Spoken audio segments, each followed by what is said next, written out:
Bonsoir. Bonsoir à tous et à toutes. Merci d'être là ce soir, on va commencer. Ceux qui ne me connaissent pas, je m'appelle Marc Aram, je suis le président du comité français du Bloc national qui est à l'origine de cette conférence. Pour ceux qui viennent généralement à nos événements, j'aimerais vous remercier pour votre fidélité et votre soutien. Parce que c'est grâce à vous qu'on peut et qu'on continue à organiser ce genre de débats et de discussions qui sont toujours très riches et très intéressants. Notre but aujourd'hui, c'est vraiment de sensibiliser et d'informer sur les sujets d'actualité qui nous touchent de près ou de loin, mais c'est surtout une manière de montrer qu'il y a vraiment des solutions, qu'il y a de vraies solutions et des positions claires à prendre face aux défis auxquels on fait face en tant que Libanais. Donc c'est pour ça qu'on est là aujourd'hui ici, parce que le Bloc national incarne, c'est ce qu'il incarne, c'est un parti qui a une histoire, qui a de l'expérience, et qui a surtout et qui propose de nouvelles idées et de vraies solutions aux défis du Liban. J'aimerais aussi remercier nos intervenants et notre modératrice qui sont là ce soir, qui ont accepté de participer à cette conférence. Et c'est grâce à eux, c'est grâce à leur contribution que ces échanges sont de haute qualité. Et voilà, je laisse la parole maintenant à Sarah pour présenter le sujet et les intervenants. Et je vous souhaite une très bonne conférence. Merci.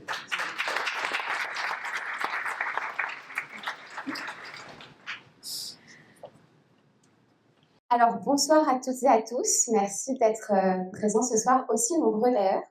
Ça fait plaisir à voir. Ce soir, on a une rencontre consacrée à une question qui dépasse largement le face-à-face entre deux États. Et elle concerne directement l'équilibre de la région, du Moyen-Orient et surtout du Liban.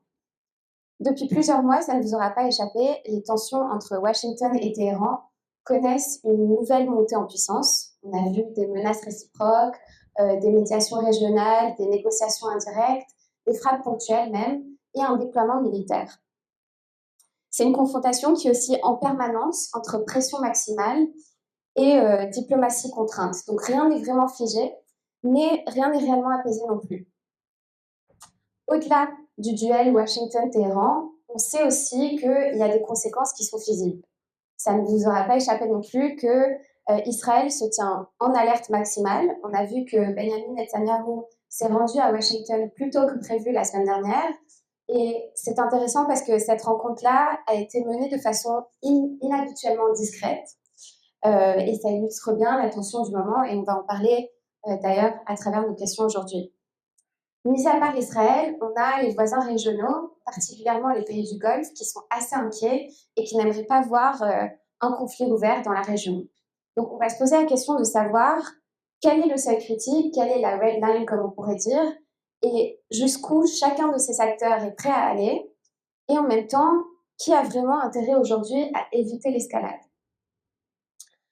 Et puis, bien sûr, il y a le Liban, un pays qui, une fois de plus, se retrouve au cœur d'un jeu qui le dépasse malheureusement.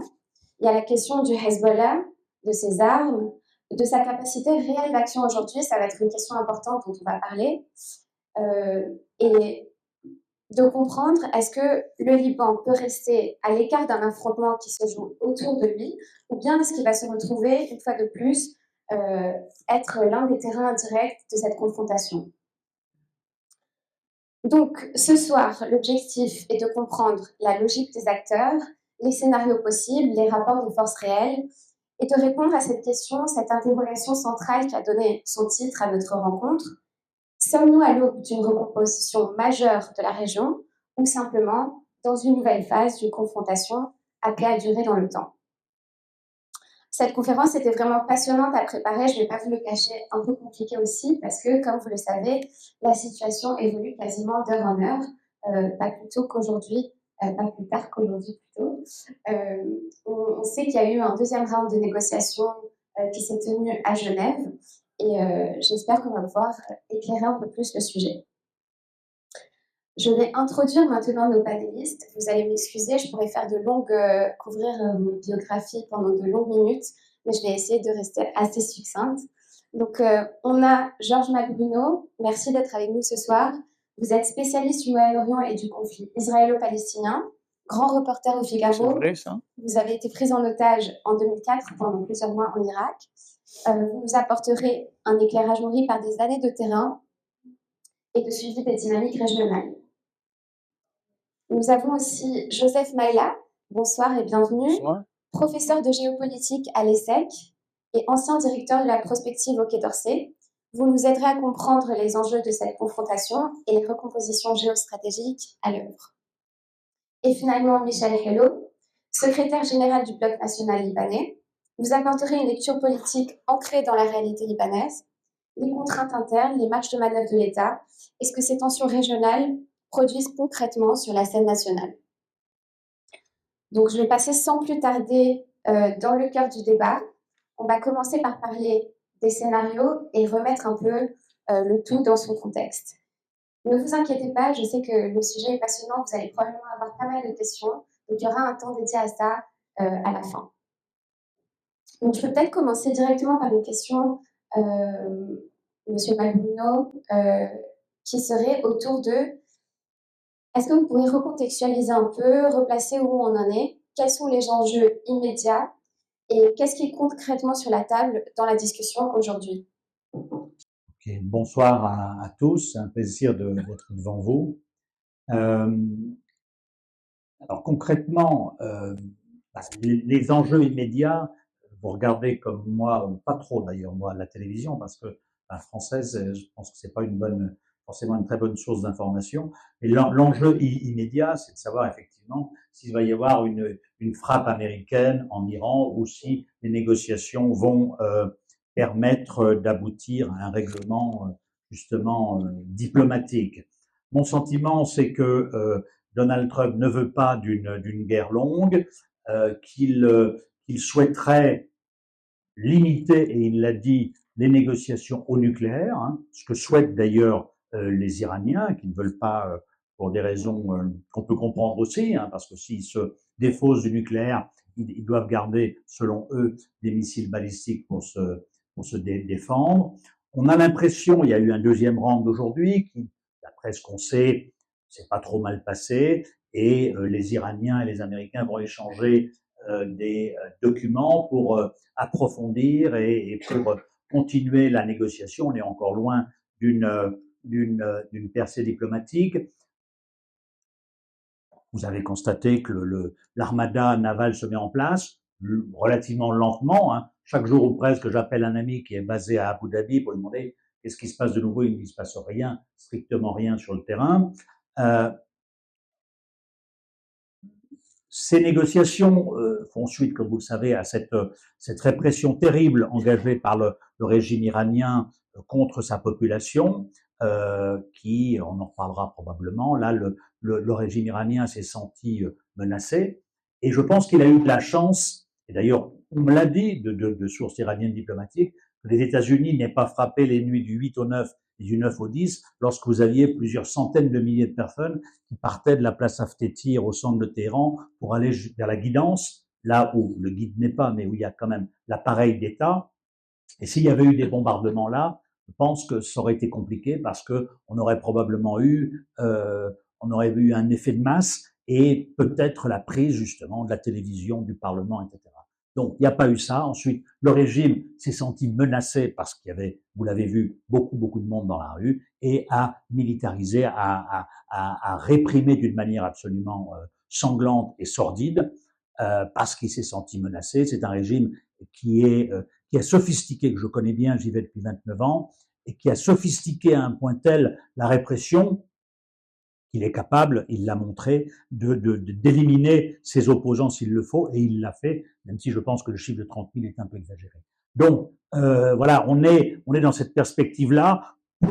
Pour l'Iran, négocier le nucléaire me semble pas quelque chose d'extraordinairement compliqué, parce que le nucléaire, aujourd'hui, ne leur sert à rien. C'est 400 kilos d'uranium enrichi qui sont enfouis à Fordo ou ailleurs, dont les Israéliens savent la localisation, et qui leur a coûté beaucoup d'argent. Et finalement, voilà, il y a cette option, l'option de la diplomatie qui permettrait de régler cette question nucléaire. On peut y croire, mais on est dans un système iranien. Moi, j'ai l'habitude de dire que le pouvoir iranien c'est un pouvoir cynique et pragmatique qui n'est pas suicidaire. Là, cynique, on le sait, pragmatique, on le sait aussi, ils ont négocié 2015 et avant 2003 avec les Américains, 2001, etc. Là, suicidaire, on va voir justement, parce que là, ils sont allés trop loin. Il y a 80% d'Iraniens qui ne veulent plus d'eux, et ils ont un contexte régional, on y reviendra, qui n'y aurait pas favorable. Ils ont une pression militaire américaine, une pression militaire israélienne, et là, je reviens à ce que je disais tout à l'heure, et on arrêterait là.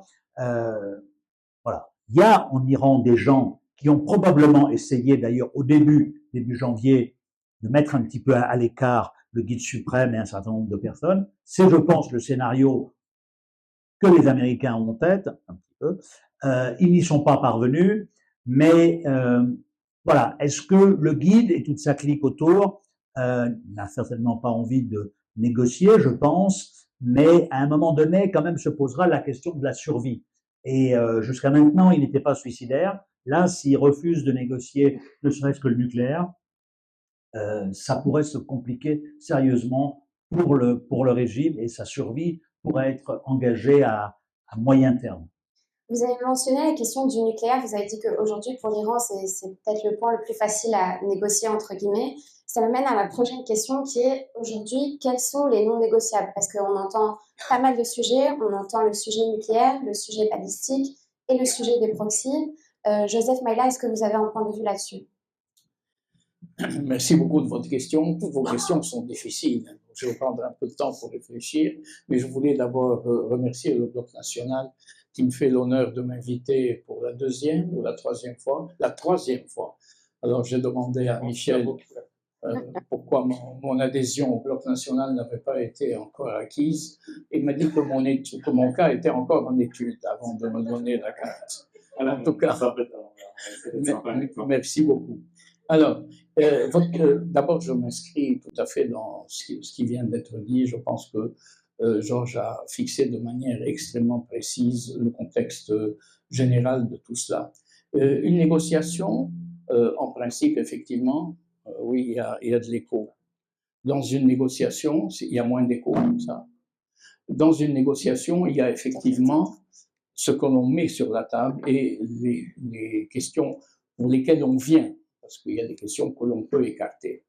Les Iraniens ont montré de manière extrêmement précise qu'ils ne voulaient discuter ni du balistique, ni de l'avenir du régime, ni de tout ce qui touche à la sécurité de manière générale, ni bien entendu à la politique étrangère. Ils ne pouvaient pas faire autrement. Je veux dire, aucun État ne dit ma souveraineté est à négocier, vous venez limiter les compétences qui sont attachées à cette souveraineté, personne ne le fait. Mais en réalité, c'est une discussion dans laquelle toutes les options sont ouvertes. Pourquoi? D'abord parce que le régime iranien négocie, comme ça a été dit, un peu sous contrainte, forcé, avec une situation interne absolument catastrophique, avec une inflation qui frise les 30 ou 40% maintenant, avec une économie qui est par terre, avec un chômage endémique. La révolution qui a eu lieu, ou la révolution, le mouvement de contestation, est un mouvement aussi bien rural qu'urbain. Il touche les professions libérales, ce qui est étonnant, aussi bien que les gens du bazar. Donc il y a vraiment un danger extrêmement grand pour les Iraniens. Le deuxième point de vue, c'est qu'effectivement, M. Trump négocie de manière extrêmement difficile. Un négociateur, à l'externe, doit tenir compte de sa situation interne. La situation interne américaine a deux lignes de force. Il y a une qui s'appelle J.D. Vance et qui, lui, est beaucoup plus fortement ancrée sur les réalités du MAGA. Et si l'Amérique est grande à nouveau, c'est certainement pour refaire ses ressources et son énergie et sa vision à l'interne. Donc tout ce qui est externe ne les touche pas beaucoup. Et puis il y a quelqu'un qui a une vision un peu plus large et beaucoup plus cohérente et structurée en matière de politique étrangère, et qui est Marco Rubio, qui lui véritablement s'impose de plus en plus, quand on voit comment il a négocié à Bakou et à Erevan récemment sur la question de l'Arménie, de l'Azerbaïdjan, les propositions qu'il a avancées en matière de solutions sur les 20 points de Gaza sur lesquels on compte. Effectivement, Trump le Venezuela aussi, il a beaucoup influencé cette décision, non? Il a beaucoup influencé la décision, absolument. Donc, il y a cela et il y a des élections. Et M. Trump a certainement les yeux fixés sur les élections du midterm. Alors, qu'est-ce qu'on négocie et qu'est-ce qu'on ne négocie pas? Le nucléaire, comme l'a dit Georges, n'est pas un problème. Je vais vous dire pourquoi. Parce que le nucléaire, il est balisé, contraint par les réalités internationales. Et quelles sont-elles? Pour avoir un peu travaillé la question, il y a un traité que les gens oublient, qui s'appelle le traité de non-prolifération, qui a été signé le 1er juillet 1968, et qui permet à tous les États de la planète d'enrichir l'uranium pour en faire à des fins civiles et pas à des fins militaires. Donc, négocier cela, c'est revenir sur le JCPOA, cet accord qui avait été signé le 15 juillet 2015, où la France avait joué un rôle important d'ailleurs, et qui permet d'enrichir l'uranium. Donc, revenir là-dessus est quelque chose, j'allais dire, d'un peu banal, sauf qu'entre-temps, les Iraniens avaient profité, parce que cet accord avait été unilatéralement dénoncé par M. Trump en 2018. Et donc, on revient au point de départ. Et l'argument de M. Trump, qui n'est plus son argument aujourd'hui, c'était de l'administration Biden a négocié, non, c'était Louis Biden, a négocié c'était Obama, avait négocié cet accord en le séparant, ce qu'on appelle un problème de découplage, du balistique. Or, M. Trump voulait aussi négocier le balistique. Ce n'est plus sa position aujourd'hui, comme ça a été dit, mais c'est toujours la position de M. Netanyahou. Et il y a des propositions sur la table aujourd'hui pour que l'Iran accepte de limiter la portée de ses missiles à 300 km. Bon, je ne sais pas ce que ça peut... Donc, en soi, c'est une négociation qui est minimum, hein, qui est le bottom line, sur lequel pourra revenir M. Trump en disant, ben, écoutez, voilà ce que j'ai obtenu, et je reviens sur ça, et nous avons le nucléaire. Ça ne va pas satisfaire les Israéliens, et ça n'apportera rien de plus aux Américains, sauf à dire que nous sommes revenus à un accord. C'est une victoire facile, elle est à portée de main. Je ne pense pas que ce soit là le fond du problème. Justement, à ce sujet-là, donc on va passer aux Israéliens dans un instant, et peut-être juste avant ça, aujourd'hui, on reste un peu dans le flou par rapport à ce que cherchent véritablement les États-Unis. Quel est leur intérêt dans tout ça? Ils envoient un peu des mixed signals, comme on dit. Est-ce que c'est d'empêcher la bombe? Est-ce que c'est de réduire les capacités balistiques? Est-ce qu'il pourrait y avoir des intérêts même économiques dans le détroit d'Ormuz? Peut-être M. Malbino et... Trump et ses amis l'ont dit très clairement, l'objectif numéro 1, c'est négocier le nucléaire. Voilà. Parce que le nucléaire occupe la diplomatie mondiale. Joseph, tu y as participé depuis 2003-2002 que l'enrichissement Natanz a été découvert. C'est l'objectif numéro 1, c'est neutraliser donc la menace nucléaire iranienne. Ce qui est intéressant de voir, c'est que en 2015, la préoccupation des pays du Golfe concernait le balistique et justement reprochait, et la France aussi un petit peu, parce qu'elle jouait un peu le bad cop, hein, notamment M. Laurent Fabius, qui n'a jamais porté dans son cœur l'Iran. Et les pays du Golfe, la France un peu, insistaient à dire, voilà, il faut adjoindre le balistique au nucléaire. Et Obama, à juste titre, disait, si on fait une négociation globale, c'est ce que disent d'ailleurs les Turcs aujourd'hui, on n'arrivera à rien. Et aujourd'hui, donc, vous avez les pays du Golfe, la Turquie, qui ont pris la place de l'Europe, qui est complètement marginalisée, qu'on n'entend plus, pour dire, attention, attention, certes, il faut négocier les balistiques, mais nous, on ne veut pas de guerre. Donc, voilà. Mais l'objectif numéro 1 pour Trump, Donald Trump, comme Joseph l'a dit, ne veut pas d'une guerre longue, il veut une frappe décisive. Alors une frappe décisive, c'est très bien. C'est quoi une frappe décisive? Une frappe décisive ne permettrait pas un changement de régime. Parce que l'Iran, c'est un très gros morceau. C'est 90 millions d'habitants, c'est un État profond. On l'a vu le 13 juin, lorsque les Israéliens ont réussi à étêter la direction des gardiens de la Révolution, hein, quand même une douzaine parmi les plus hauts gradés qui ont été tués cette nuit-là. Le soir même, il y avait 12 remplaçants et le lendemain, la chaîne de commandement était indemne. Donc, c'est un très très gros morceau. Il n'est pas sûr que des frappes militaires permettent de relancer les manifestations. Ce qui est sûr, c'est qu'elles provoqueraient probablement un durcissement encore plus du régime. Et quand on a tué 10 000, 15 000 ou 20 000, il est tout à fait clair, hélas, qu'on pourrait tuer encore plus. Donc, je crois que toutes ces données, Donald Trump les a bien en tête et il voudrait effectivement arriver à, comme Joseph l'a dit, un peu une victoire rapide. On négocie le nucléaire. Alors, il y a une autre option qui me semble, connaissant bien l'Iran de l'intérieur, qui me semble intéressante à suivre, c'est effectivement une espèce de décapitation, ce que les Israéliens ont fait à Beyrouth le 28 septembre 2024 en assassinant Hassan al-Nasrallah. Parce que si vous aviez une décapitation du régime iranien, Khamenei plus quelques personnes autour, le régime serait un petit peu secoué, mais vous savez, je vais vous faire une confidence. J'ai posé la question à l'ambassadeur d'Iran à Paris en juin. Je lui ai dit, monsieur l'ambassadeur, si jamais votre ami se prenait 80 tonnes de bombes sur la tête, ce serait la catastrophe mondiale. Et il m'a dit, oh mais vous savez, il a 86 ans, hein. Il a 86 ans. Donc je suis certain, moi, que ça ferait beaucoup d'heureux dans l'appareil sécuritaire iranien.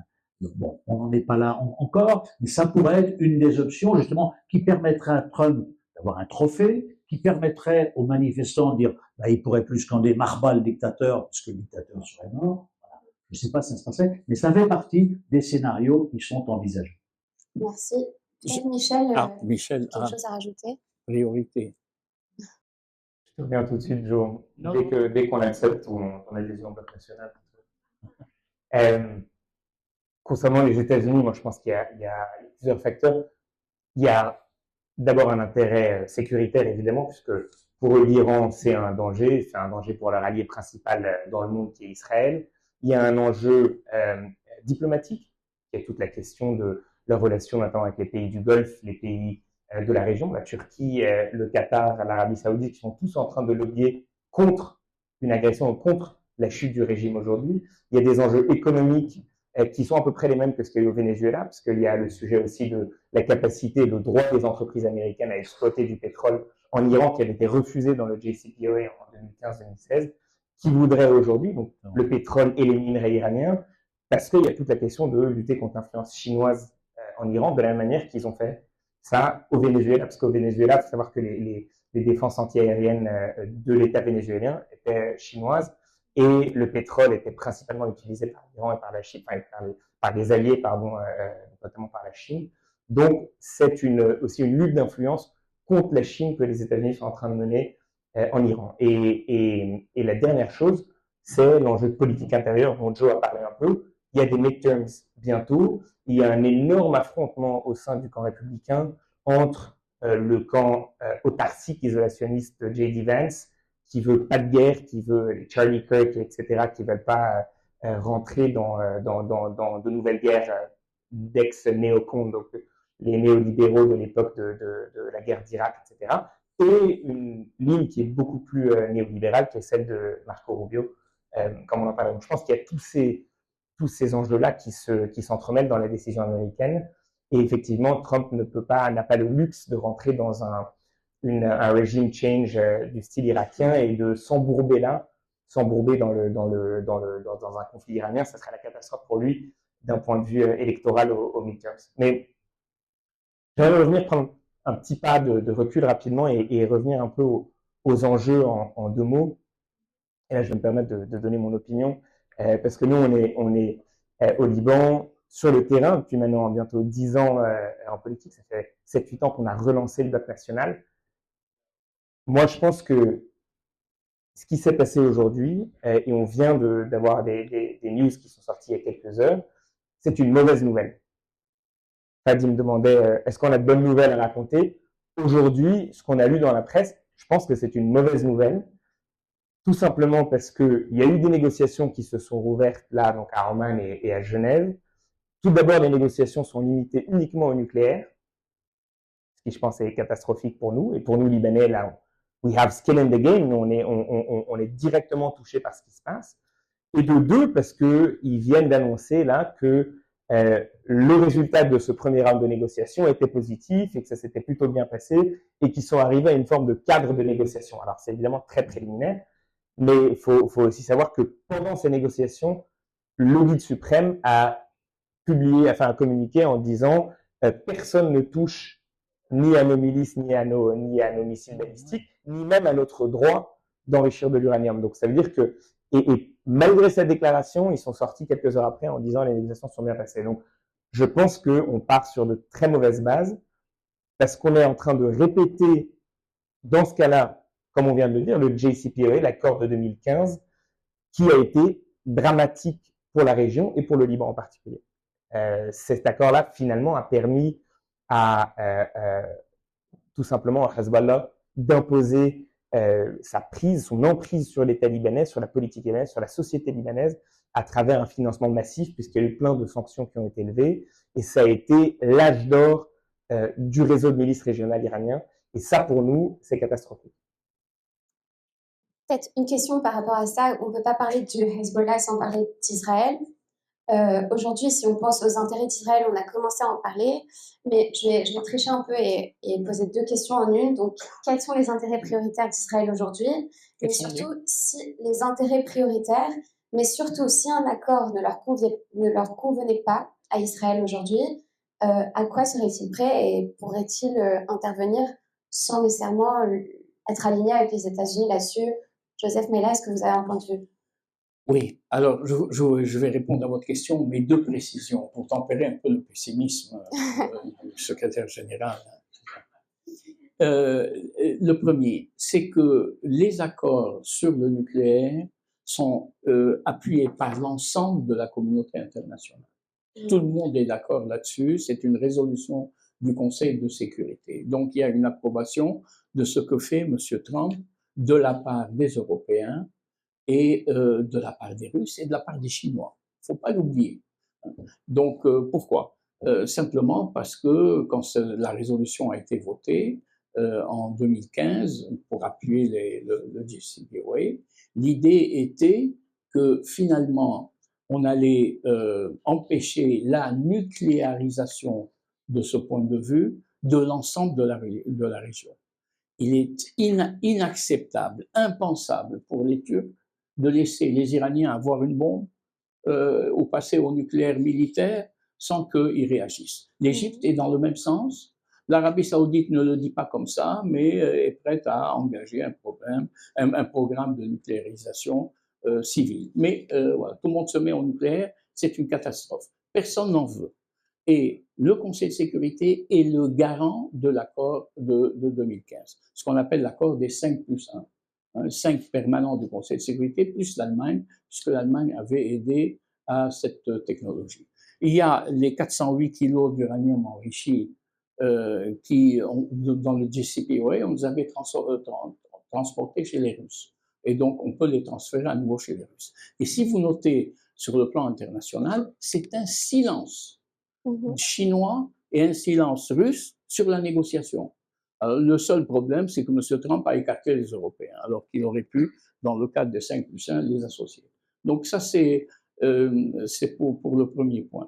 Le second point, effectivement, Michel a très bien montré la panoplie des objectifs américains.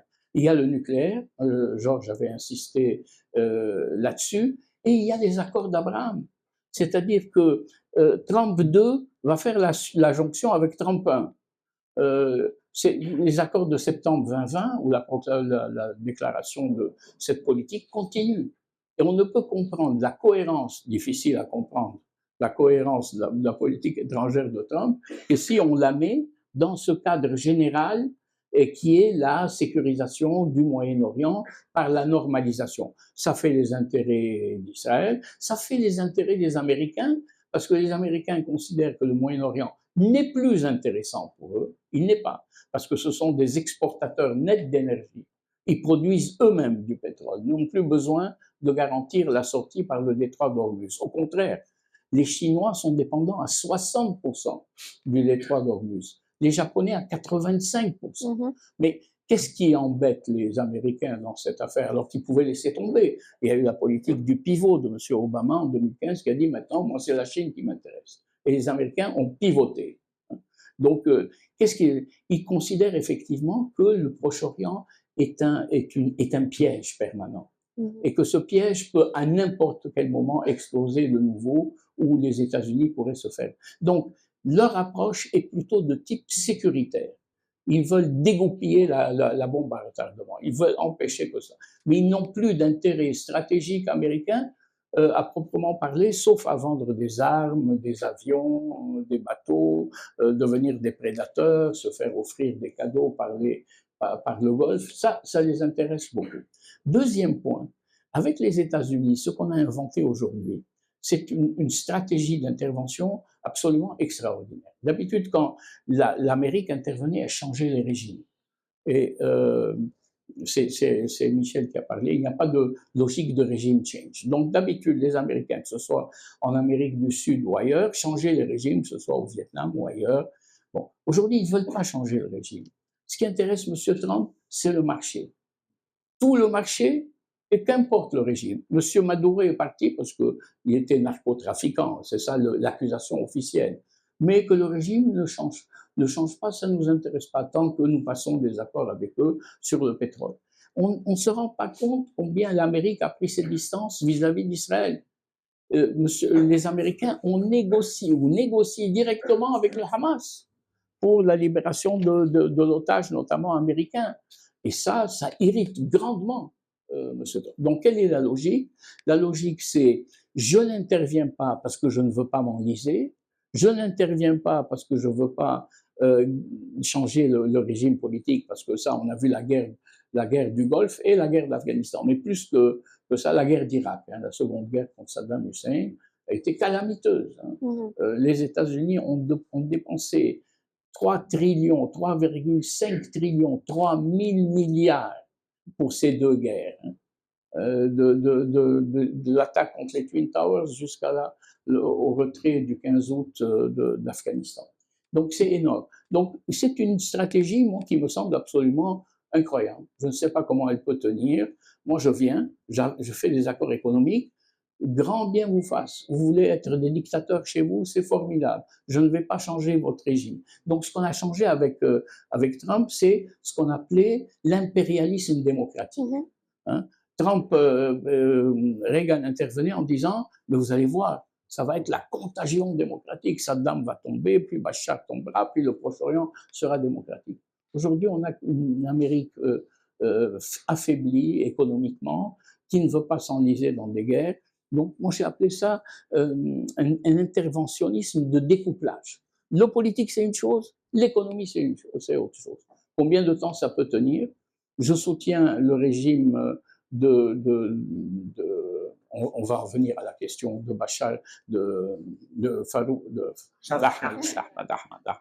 Ahmad el-Shara. Non, on oublie Farouk, bien que la famille soit toujours là. Bon, mais on stabilise la région, mais on ne veut pas aller plus loin. Et peut-être au vu de cette analyse, Georges Malpino, par rapport à la position d'Israël aujourd'hui, est-ce qu'il serait prêt à faire? Juste, j'y viens, et d'un mot, je crois que c'est fondamental, et Michel l'a dit aussi, l'aspect économique. Et les Iraniens, vous savez, vous les connaissez aussi bien que moi, sont des remarquables commerçants. En 2015, moi j'étais à Téhéran 19 jours pendant l'accord de JCPOA, j'étais assez proche, j'ai vu assez régulièrement Ali Akbar Saleh, qui était le patron du nucléaire, qui était très bien et qui a milité beaucoup, et il me disait, on va signer, mais le guide, le boss, ne veut aucun Américain en ville après.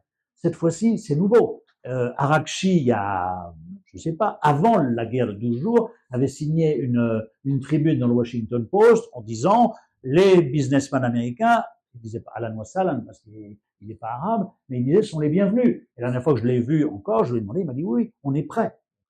Donc ça peut jouer aussi. Ensuite, nos amis israéliens.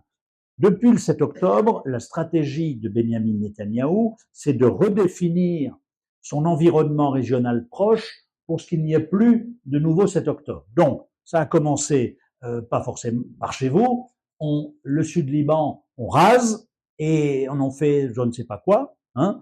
Le sud de la Syrie, si possible, c'est pareil. On ne veut pas d'attaque, on ne veut pas. Alors que Ahmed al-Shara, tout ancien djihadiste qu'il l'est, n'a jamais dit qu'il voulait récupérer le Golan. Le maximum, c'est de revenir aux accords de 74. Donc, il n'est pas très combatif. Deuxième point. Et Gaza, probablement aussi, c'est d'avoir une frontière à l'intérieur de la bande de Gaza. Et puis, aussi, vis-à-vis de l'Iran, l'objectif israélien est affiché, c'est zéro enrichissement, pas de conversion non plus d'uranium, zéro missile balistique, sauf ceux autorisés jusqu'à 300 km, c'est-à-dire on veut mettre l'Iran à nu.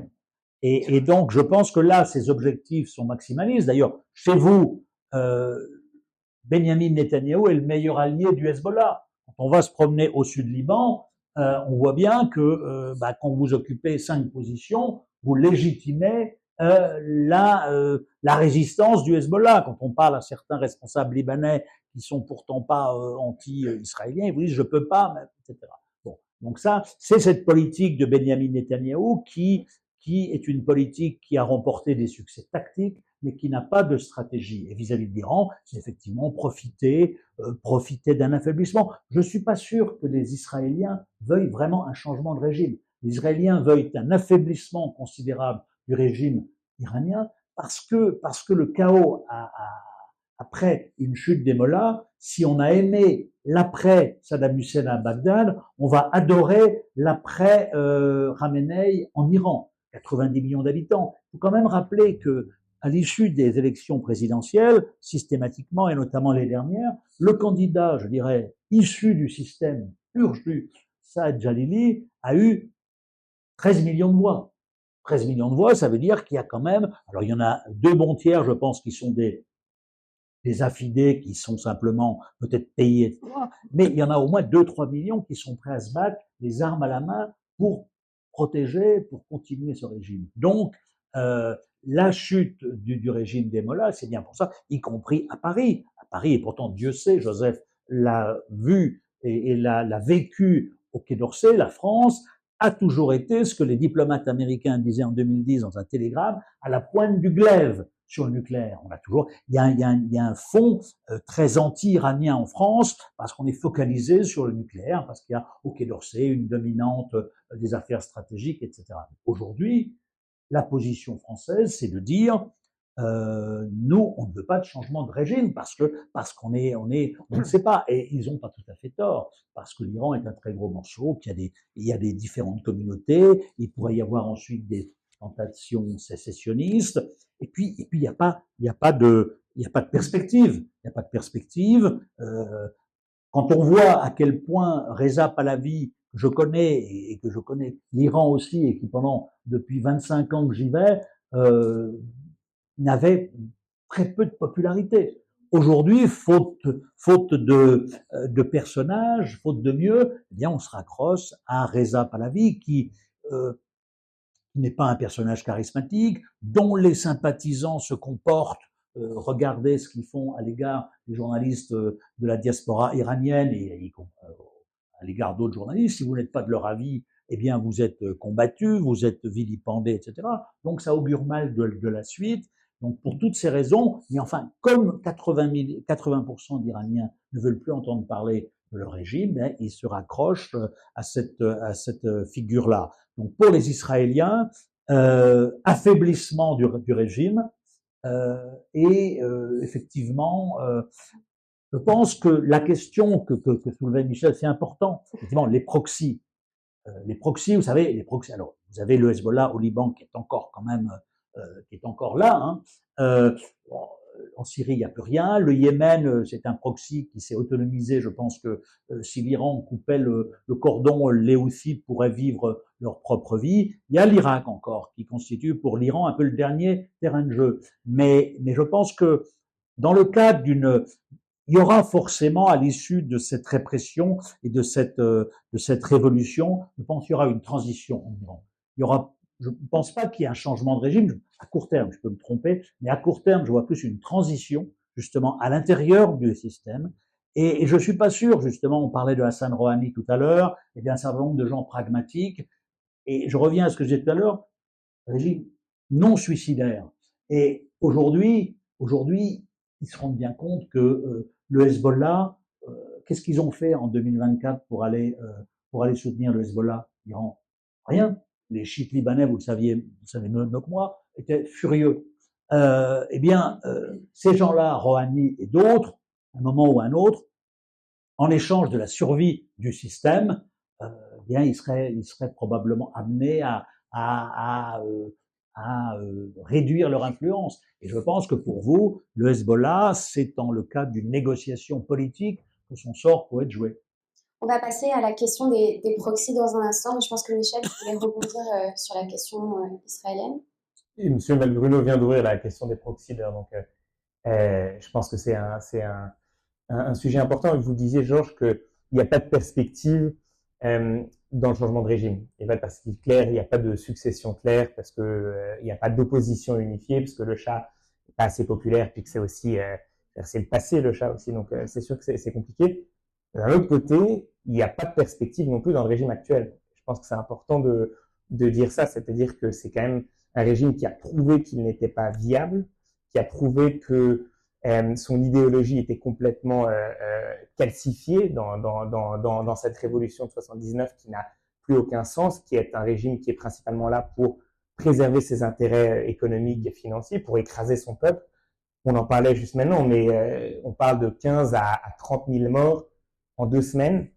Gaza, c'est 60 000 à 100 000 morts en 2 ans. Donc, ils y ont été pas mal quand même, les passes d'Aran. Je pense que c'est important de réaliser aussi par rapport au peuple iranien ce qu'ils sont en train de causer. Donc, c'est un régime qui est en train de vivre des secousses de plus en plus brutales, de plus en plus fréquentes, depuis la révolution verte en 2009 jusqu'à 2020, juste après la révolution au Liban.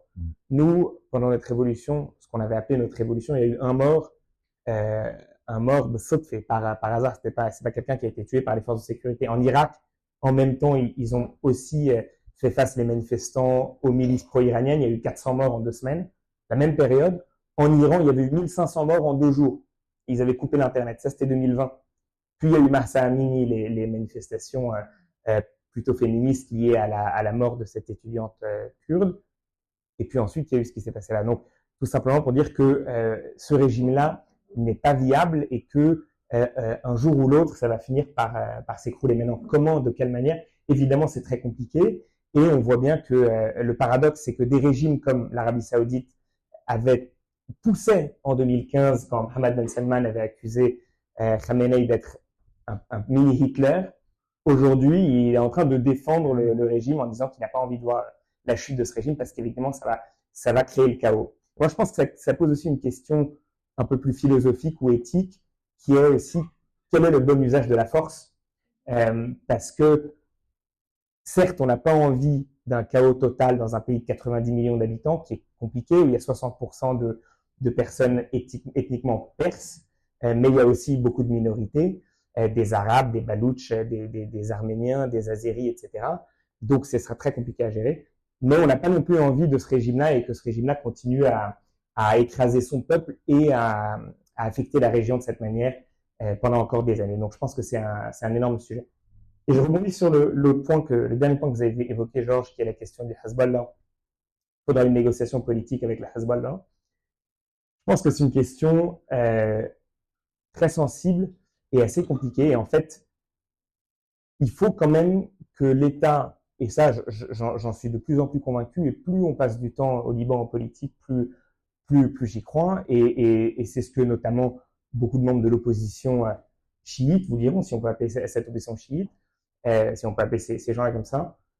Il faut que l'État montre ses crocs face au Hezbollah, sinon il ne va rien se passer. C'est-à-dire que si le gouvernement libanais n'est pas capable de réaliser que une page s'est tournée et qu'on n'est plus comme en 2015 ou comme en 2022 et qu'il faut que l'État s'impose, eh ben, si l'État ne croit pas en sa propre capacité d'être un État, on ne va jamais avancer. Donc, négociation politique, c'est compliqué en ce sens que on peut pas se poser à la table du Hezbollah aujourd'hui et dire qu'est-ce que tu veux et on te donne en politique, on te donne des contreparties constitutionnelles, etc. Je pense qu'il faut montrer beaucoup de fermeté face à une milice qui est hors la loi et qui en plus dont son rôle régional a été complètement éliminé. Donc il y a même plus l'excuse de la résistance, etc. Et en échange, évidemment, ce qu'il faut faire, c'est que les Talibanais viennent et se réimposent au Sud, qu'ils investissent au Sud, qu'ils reconstruisent le Sud, qu'ils créent des opportunités d'emploi, qu'ils assurent la paix, la sécurité, etc., notamment des gens du Sud et de la communauté chiite en général qui a été affectée massivement pendant la guerre. Mais rentrer dans des négociations politiques avec le Hezbollah, je pense que c'est très dangereux et que ça peut très mal se passer pour le Liban tout entier. Peut-être par rapport à ça, je vois que Joseph Maïla voulait intervenir et j'ajoute une question, j'en profite en ajoutant une question, qui est aujourd'hui, si le Hezbollah est vraiment un pilier stratégique de l'Iran, est-ce que quelque chose, une avancée peut se passer hors de ces négociations Washington-Téhéran? Oui, mais écoutez, je vais commencer par votre troisième question. Non, rien ne peut se passer au Liban si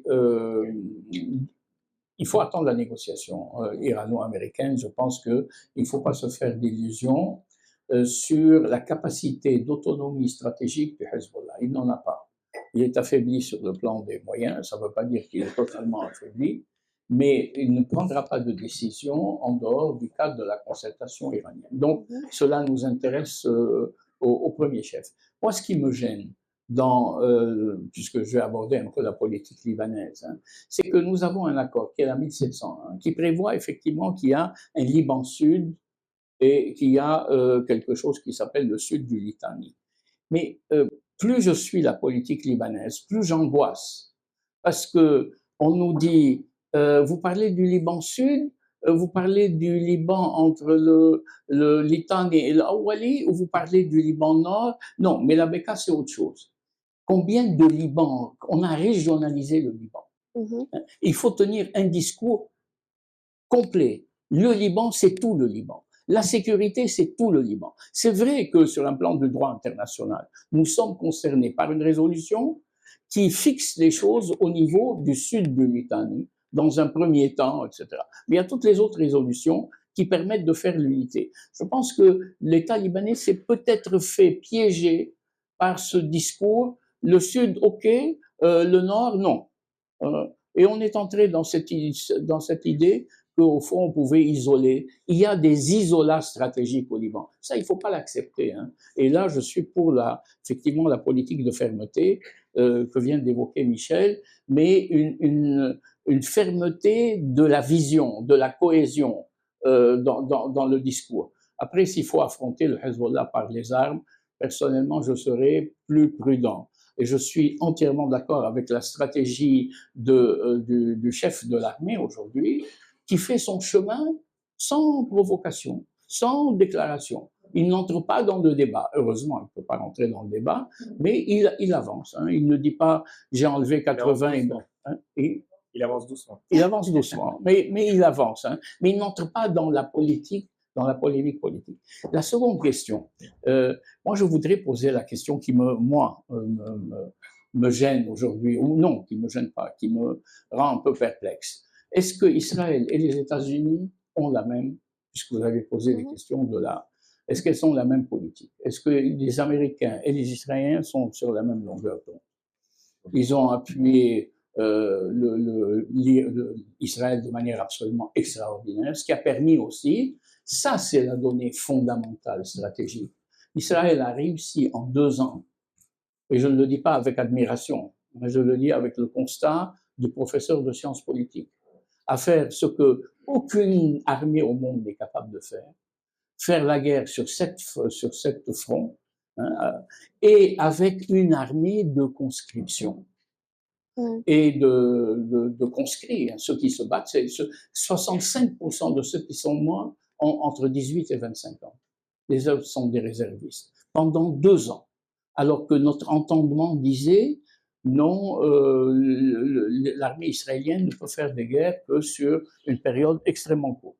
Là, ils ont fait cela, et là, le résultat stratégique, c'est que nous sommes dans un contexte, je te passerai la parole tout de suite après, Georges, nous sommes dans un contexte stratégique totalement bouleversé, à savoir une domination, une supériorité militaire israélienne dont nous ne savons que faire. Heureusement que les Américains sont là, d'une certaine manière, pour limiter l'hubris, hein, la folie des grandeurs que peut avoir M. Netanyahou en disant je suis partout. C'est pour ça que je crois, hein, si vous posez la question, mais vous ne l'avez pas posée, que il y a une divergence. Les Israéliens veulent la paix, ils le disent, hein, ils veulent signer des accords avec tout le monde. Ils veulent la paix qui passe par la sécurité. Les Américains veulent la paix qui passe par la prospérité. C'est-à-dire, et c'est là on l'a vu, on affaiblit l'Irak, on affaiblit Daesh, ça c'est continu, on affaiblit Shara en annihilant les capacités de l'État syrien. Ce qui est important, c'est que je vive avec des États faibles. Bon. Alors que la logique américaine, c'est une logique de domination, j'existe et je vends. J'existe, donc je vends. Voilà. Donc, qu'est-ce que vous vendez? Ben, je vends de l'économie. 180 immeubles de front de mer à Gaza. Et Trump dit, mais vous voyez les opportunités de travail pour la population palestinienne? Et puis une vision absolument sur la Méditerranée, absolument superbe, avec des autoroutes à Gaza. Hein? On dépolitise la question, on va vers l'économie.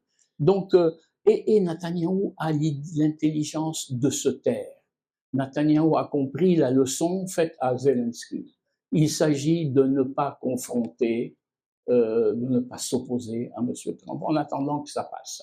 Enfin, moi je dis en attendant que ça passe, je pense qu'il pense qu'il faut attendre que ça passe. Mais pour le moment, profiter un maximum de cela. Pour rebondir là-dessus, Georges Malbrino, j'ai l'impression que vous n'étiez pas totalement d'accord. d'accord. Non, jamais d'accord, Georges, avec moi. Non, c'est pas que je n'étais pas d'accord, mais vous savez, j'ai vécu 9 ans à Jérusalem, mais c'était 93 à 2003, c'était un autre Israël. Aujourd'hui, avec le gouvernement israélien que vous avez, qu'ils ont, pardon, je pense que la paix dans la sécurité, c'est un leurre pour les Israéliens. C'est comme tu l'as dit, effectivement, ils ont remporté des succès tactiques très importants, hein, on les connaît, mais stratégiquement, il n'y a rien derrière. Il n'y a rien, et ça n'aboutira pas. Non, ils ne veulent rien, justement. Mais justement, ils se tirent une balle dans le pied. On le voit bien. On parlait tout à l'heure des accords d'Abraham. Ce qui me frappe aujourd'hui, c'est que les accords d'Abraham sont complètement, je dirais, dépassés. Quand on voit l'Arabie Saoudite qui a compris et qui a adopté une position extrêmement, enfin, à la fois claire, logique, mais très dure via ses médias contre Israël, etc.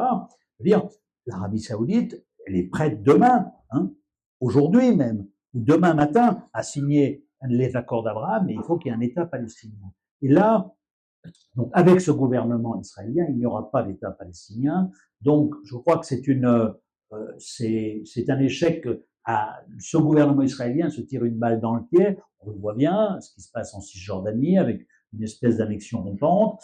Tu as fait allusion aux États-Unis. Ce qui est assez intéressant, c'est effectivement la relation Trump-Netanyahou, elle est quand même un peu aigre-douce. Et puis, la base, pour la première fois, l'opinion publique américaine, il y avait un sondage il y a 4-5 mois, il y avait une majorité en faveur, qui critiquait, en faveur des Palestiniens.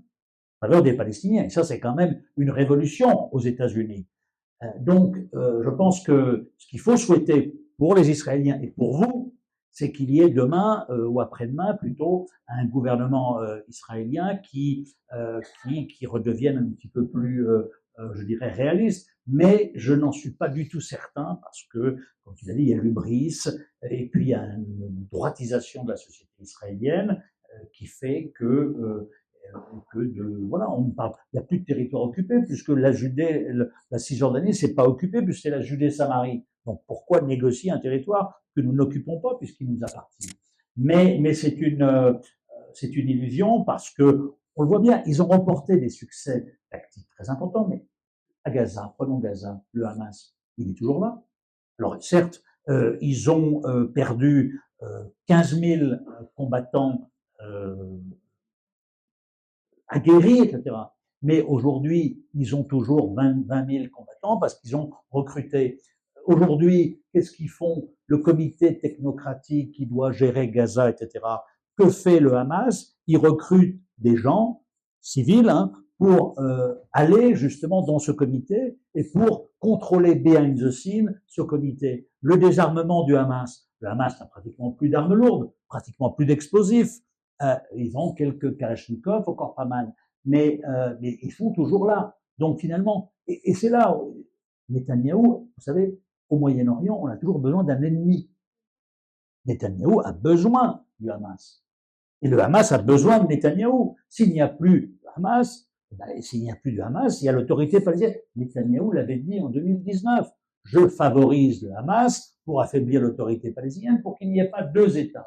Bon, si vous ne comprenez pas ça, vous n'avez pas compris. Donc, et vis-à-vis de l'Iran, c'est la même chose. Hélas, des pays comme le Liban, comme la Syrie, font les frais de cette politique jusqu'au boutiste. Il faut espérer que en Israël, demain, mais je suis pas optimiste parce qu'il y a toujours on est resté en Israël dans l'après 7 octobre, qui a été un traumatisme effroyable, qu'il faut condamner évidemment. Mais il n'y a pas, puis il y a comme ailleurs, comme en France et ailleurs, il y a une absence de leadership, de personnel politique digne de ce nom, et il est tout à fait possible que Benjamin Netanyahou se succède à lui-même en septembre prochain. Ce qui est intéressant dans ce que dit Georges, c'est que, je pense que vous avez tout à fait raison, c'est que ça va aussi à l'inverse d'un phénomène qui, moi, me donne un peu d'espoir, qui est un peu le déclin des idéologies au Moyen-Orient, en tout cas des idéologies qui ont été développées depuis les années 50, que ce soit le nasserisme, et qui ensuite a été exporté en Irak, en Syrie, dont ils ont essayé d'exporter au Liban, en Jordanie, etc., qui a détruit les débuts de régime constitutionnel dans ces pays-là, et puis dont le dernier enfant était le Baas, le régime de Assad. Le déclin aussi du wahhabisme et de ce sunnisme radical qui avait été exporté par l'Arabie saoudite à travers la région, et le déclin de l'idéologie du Wilayat al-Faqih, de l'idéologie iranienne radicale, qui est aujourd'hui en train de vivre ses derniers soubresauts, je l'espère. On voit ce déclin-là un peu des régimes idéologiques qui sont remplacés par des régimes beaucoup plus pragmatiques. Sauf en Israël. Justement, sauf en Israël, c'est justement ce que... Et Israël va à contre-courant, c'est-à-dire qu'en Arabie saoudite, il y a 30 ans, en 79, ils ont commencé, il y a 35 ans, 37 ans, ils ont commencé à interdire, empêcher les femmes de conduire, fermer les cinémas, arrêter la musique, interdit la hargil et la chicha dans le centre de Riyad, etc., basculer un radicalisme total. En Iran, ça a été la même chose. Ça s'est développé dans toute la région. Et puis, à l'inverse, on avait d'autres régimes, Saddam Hussein, Bachar al-Assad, etc., qui étaient aussi des régimes totalitaires.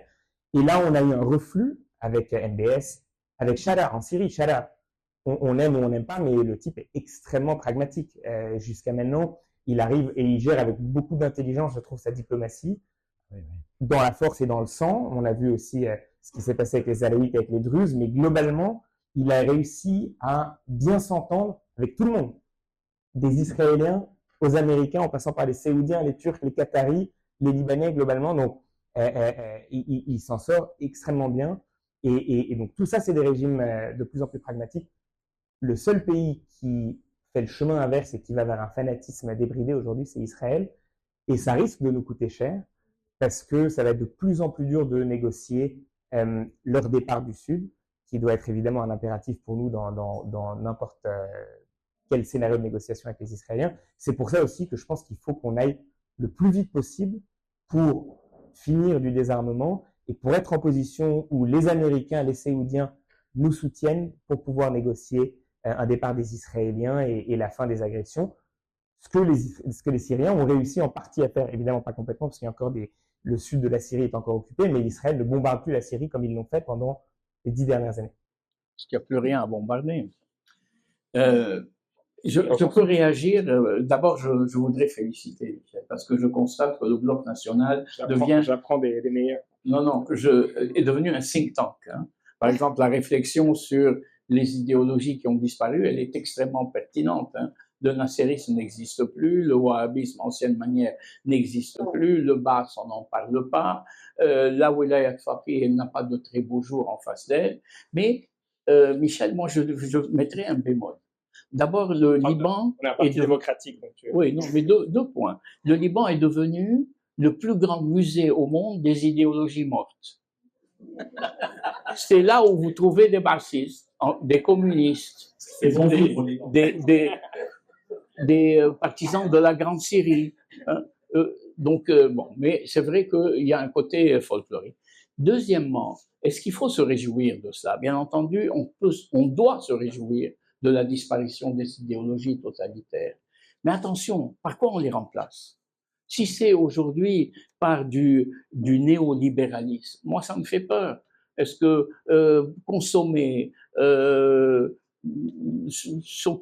beaucoup de consommation, beaucoup d'individualisme, l'absence de solidarité nationale, l'absence de politique nationale d'édification sociale, l'absence de politique sociale.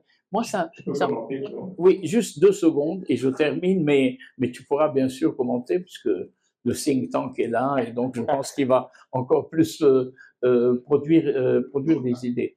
Deuxièmement, moi, ce qui m'alarme dans tout ça, je vais vous le dire parce que on est entre nous, on n'est pas filmé, on n'est pas enregistré, tout va bien. Bien sûr, je l'ai vu. Moi, ce qui m'alerte et m'alarme, c'est la Syrie. Hein? Je ne sais pas quelle est l'idéologie qui va prévaloir en Syrie. Tu as été peut-être trop vite en besogne, Michel. La Syrie n'a pas fait sa purge de toutes les idées fondamentalistes. Il y a un débat, moi, que je suis, parce que ça m'intéresse beaucoup, entre 2 écoles, l'école shafi'ite et l'école hanafite.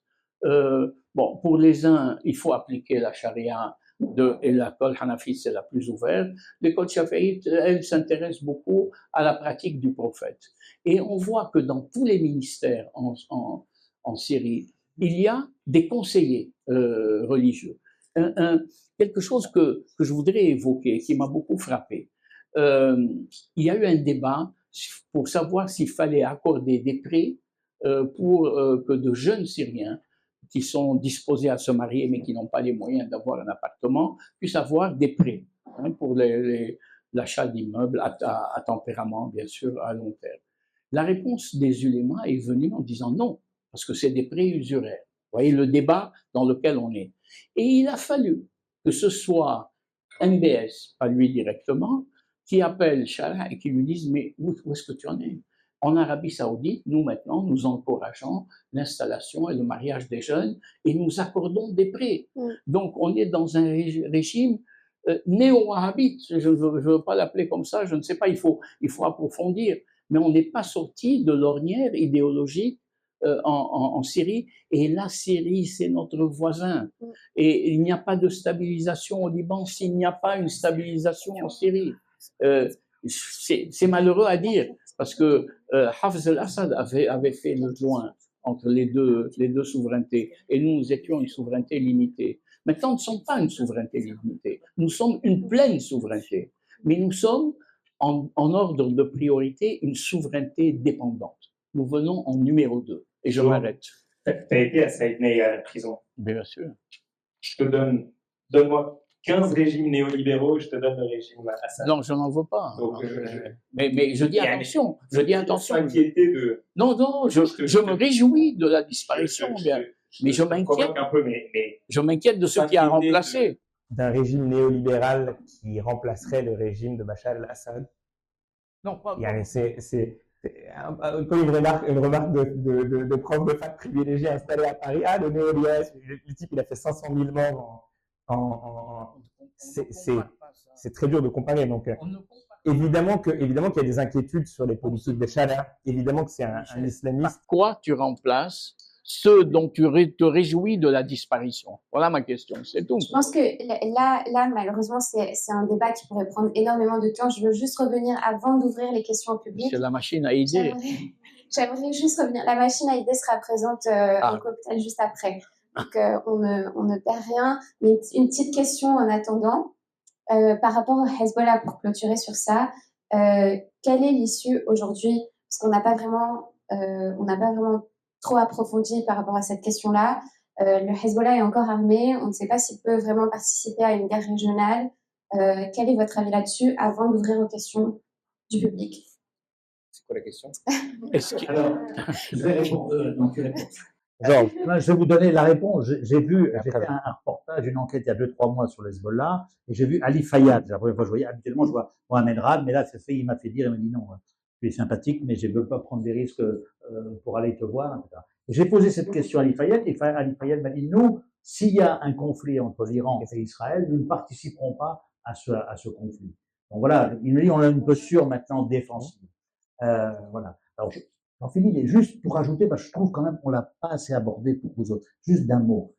C'est la Syrie. Et là, je voudrais tempérer quand même le pessimisme de Joseph, parce que en Syrie, c'est quand même un laboratoire extrêmement intéressant mené par un type, Ahmed al-Shara, qui est quand même un personnage. Moi, je l'ai bien analysé, j'ai travaillé sur son cas, etc.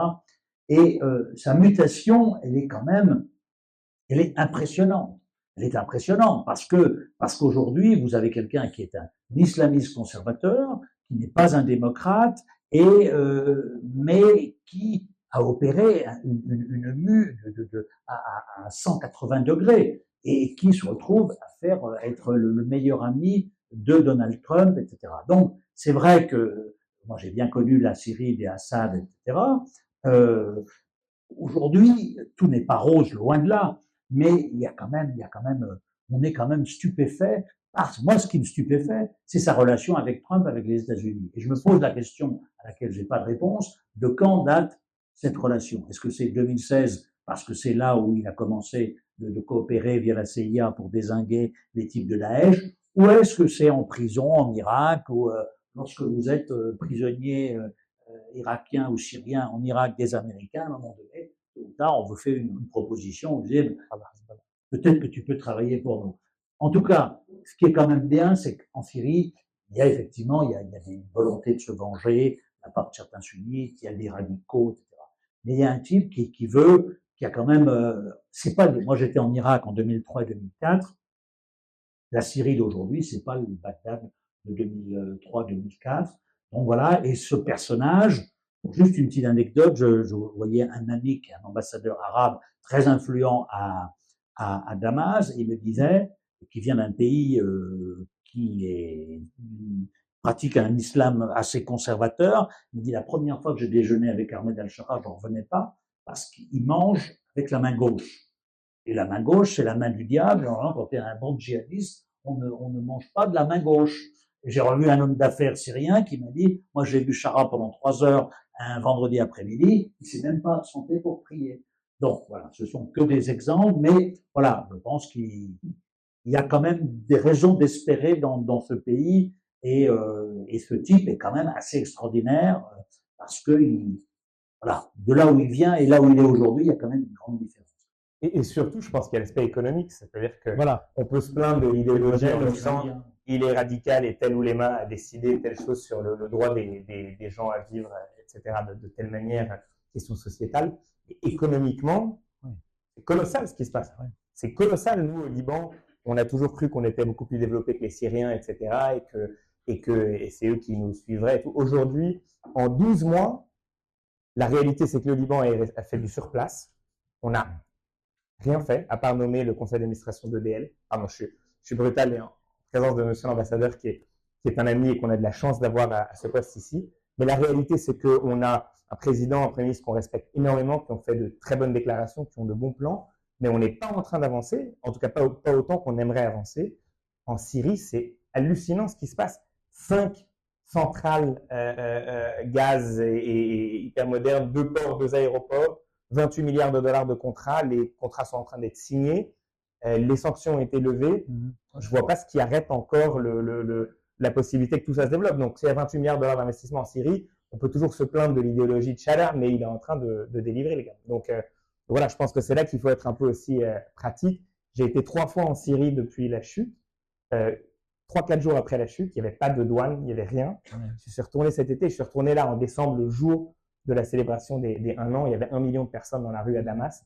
C'était hallucinant comme scène en termes de bonheur de tous ces Syriens qui avaient vécu 60 ans, 61 ans sous le glacis, la coupe du Baas. Et ce qui était vachement intéressant, c'était à la douane, j'ai expérimenté, je n'étais pas tout à fait en règle, donc ça reste entre nous, donc j'ai expérimenté un peu les dédales de la douane et de la bureaucratie syrienne. Ils sont extrêmement professionnels. Ils ont reconstruit une bureaucratie de zéro, parce qu'il n'y a aucun ancien bassiste, bureau par bureau, et pas $1 de commission, alors que je n'étais vraiment pas en règle, ce qui n'est pas le cas du tout du côté libanais. Donc, il est en train de reconstruire son administration, il a réussi à remettre la main sur les régions kurdes. Évidemment, pour ceux qui défendent l'autonomie kurde, ce n'est pas une bonne chose, mais globalement, d'un point de vue de la souveraineté de l'État syrien et de l'intelligence tactique de Shara, c'est quand même très impressionnant, et il l'a fait en plus de manière plus respectueuse des droits humains que ce qu'il a fait chez les Alaouites et chez les Druzes. Donc, on peut aimer ou pas aimer, mais les faits sont là, et ça avance beaucoup plus vite que chez nous, malheureusement. 15 secondes. Pour la permanence des idéologies, du temps de Assad, vous aviez moi j'y allais dans les années 2000, vous aviez des ministres un peu réformateurs, ils me disaient, le problème c'est que j'ai un Nakib, j'ai un vice-ministre, il a un bon bassiste, un bon mukhabarat, et là, les ministres syriens, Yarob Bader, je le connais, c'est un ami, etc. Ben, il a un député qui est aussi, c'est plus un bassiste, c'est plus un mukhabarat, mais c'est un barbu. Donc, les idéologies ont disparu, mais il y en a une qui n'a pas disparu au Moyen-Orient, c'est quand on est au pouvoir, on ne veut en général pas le quitter. Et sur ce, je pense qu'on va ouvrir. Merci beaucoup pour toutes ces précisions. C'était vraiment hyper intéressant. On n'a pas fini. Je vois déjà quelques mains levées, donc je propose qu'on commence les questions. Allez, on ordre. Voilà. Bonjour, bonsoir plutôt. Asher Ayon, Dana Eden, 2 personnes israéliennes qui sont mortes le même jour. Le premier était un récipiendaire des pires secrets de Netanyahou. La seconde était productrice sur le champ informationnel. Je sais que le bonheur c'est simple comme un coup de fil, mais elle s'est suicidée avec un fil de téléphone de sa chambre pour le tournage de la saison 4 de Téhéran. Est-ce une épidémie ou un pur hasard?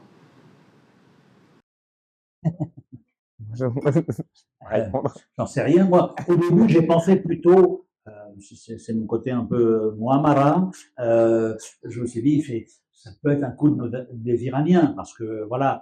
Mais non, en fait, c'est un suicide. Non, ce qui est sûr, c'est qu'il y a eu beaucoup, on l'a su, on le sait, il y a beaucoup de soldats israéliens qui se suicident, il y a des traumas post-guerre, etc. C'est une occupation, c'est une guerre qui coûte cher, qui est et là aussi on le dit pas trop. Il y a aussi beaucoup d'Israéliens qui ont quitté temporairement.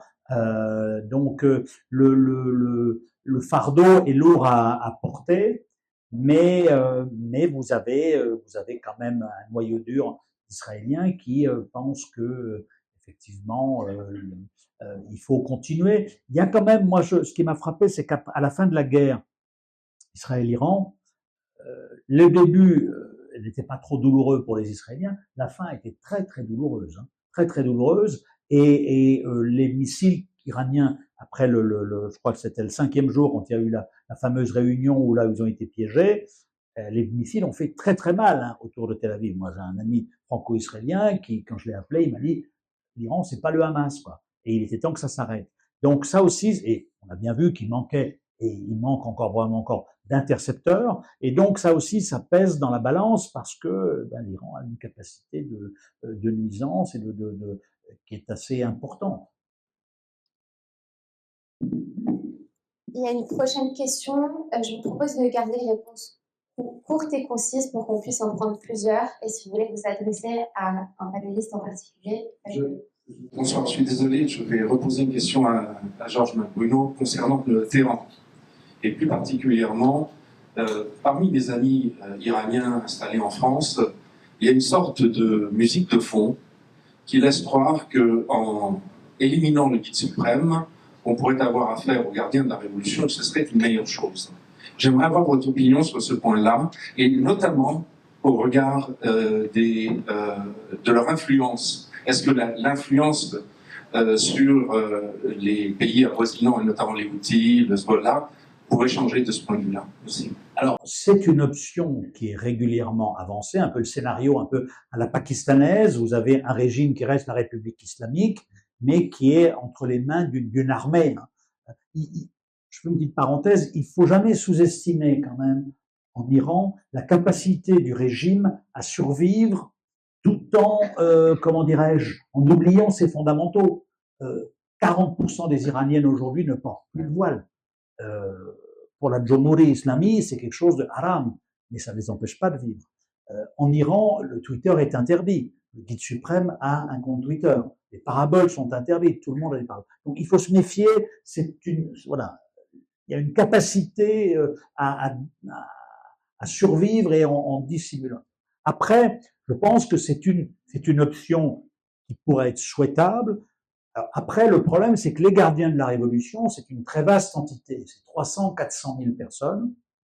Il y a des gens fortement idéologisés et d'autres qui le sont moins, qui font des affaires, dont les enfants vont passer le week-end à Dubaï, à Ankara ou ailleurs, et alors, donc ça peut plaider en faveur du scénario dont on parle, effectivement, in fine, et ce sont des gens qui ne sont pas des mollahs, des religieux. Qassem Soleimani l'incarnait très bien. Donc, effectivement, je pense que, et d'après ce qu'on sait, dans les turbulences internes au régime début janvier, il y a une partie des gardiens qui pouvaient être en faveur d'un scénario porté par Rouhani de mise à l'écart du guide suprême. Cela étant, comme le pouvoir iranien à partir de 2018, le sommet du pouvoir iranien 2019, après les sanctions et la sortie du JCPOA, là tout à l'heure Michel utilisait le mot calcifié, et ça correspond bien. Le régime s'est calcifié autour d'un noyau dur ultra-conservateur et sécuritaire, etc. Le fils du guide, les services de renseignement, les gardiens. Et qu'est-ce qu'ont fait ces gens-là? Eh bien, ils ont mouillé encore plus les gardiens de la Révolution avec le système répressif, avec l'entourage du guide. Ce qui fait qu'il y a beaucoup aujourd'hui de gardiens de la Révolution qui sont impliqués dans les business qu'ont Mojtaba et les autres, qui sont des pompes à finances au service du sommet. Et donc, ça limite cette capacité que pourraient avoir les gardiens à, effectivement, à un moment donné, dire à Khamenei, un peu ce que disait d'ailleurs l'ambassadeur à Paris, il disait, voilà, Pépé, tu es un peu vieux, tu vas à Com, et puis voilà, on change. Je pense que ça pourrait être un scénario intéressant parce que il y a des gens qui sont tout à fait pragmatiques, qui sont des businessmen, et ils ont effectivement 60% de l'économie, et ils ont des enfants. La jeunesse, c'est important, parce que moi, j'en connais un qui était très proche des fondateurs de la République islamique. En 2023, lorsque je l'ai vu pour Marsa Amini, je dis, sur le voile, tout ça. Et le voile, ouais, c'est quand même un pilier de la révolution. Mais bon, elle me dit, moi, j'ai ma fille. Elle me dit, bon, voilà, donc. Vous savez, vous connaissez l'Iran, c'est un régime qui sait naviguer. Je pense qu'effectivement, ça serait la meilleure option. Ce serait une transition à l'intérieur du régime qui permettrait de garder la République islamique, mais qui ne serait plus islamique, elle serait surtout sécuritaire aux mains des gardiens de la Révolution. Moi, j'ai une question à poser au professeur Joe. Joe, toi, en tant que Libanais, est-ce que tu es pour la chute du régime iranien ou pas? Pour l'intérêt du Liban? Et on décidera ensuite si on t'accepte au bloc national. La question test. Bon, je vais passer un examen de passage. D'habitude, c'est moi qui l'ai fait passer, mais c'est pas grave. Moi, je me réjouis de la disparition des régimes autoritaires dans tout le Moyen-Orient. C'est une catastrophe. Je veux dire que le seul régime qui tient encore, c'est le Libanais, malgré toutes ses imperfections, parce qu'il privilégie quelque chose qui est l'essence même de la démocratie, à savoir les libertés publiques. La liberté de croire, de ne pas croire, d'aller, de venir, de s'associer, de voter, ça c'est fondamental. Donc effectivement, on peut se réjouir, il faut se réjouir de tout ce qui fait avancer la démocratie dans notre région et qui, en tout cas, fait reculer les pouvoirs autoritaires. Ceci dit, une fois qu'on a dit cela, bon, est-ce qu'on a fait avancer la démocratie pour autant? Non, parce qu'il y a des logiques de pouvoir dont je suis, j'y reste, par exemple la politique de se maintenir au pouvoir, et ça va contre, effectivement, toute une philosophie qui n'est plus la nôtre. Donc, moi, oui, si tu me poses la question de savoir si je me réjouis de la disparition ou je me réjouirais de la disparition du régime iranien, je pense que c'est quelque chose qui va à l'encontre du siècle, qui va à l'encontre du développement de la femme, des hommes, des libertés. Je crois qu'on ne peut plus admettre qu'il y ait quelqu'un qui, au nom de Dieu, impose une certaine tutelle sur la société. C'est quelque chose qui ne fera jamais avancer quoi que ce soit de bon dans notre région. Mais une fois qu'on a dit ça, effectivement, il reste tout le réalisme sur le terrain, parce qu'on est obligé de composer après. J'ai vu qu'il y avait des gens qui disaient beaucoup de bien de Farouk Shara, pardon, de Ahmad Shara. Mais je veux bien. Mais c'est une politique qui, à terme aussi, est pleine de risques et de dangers.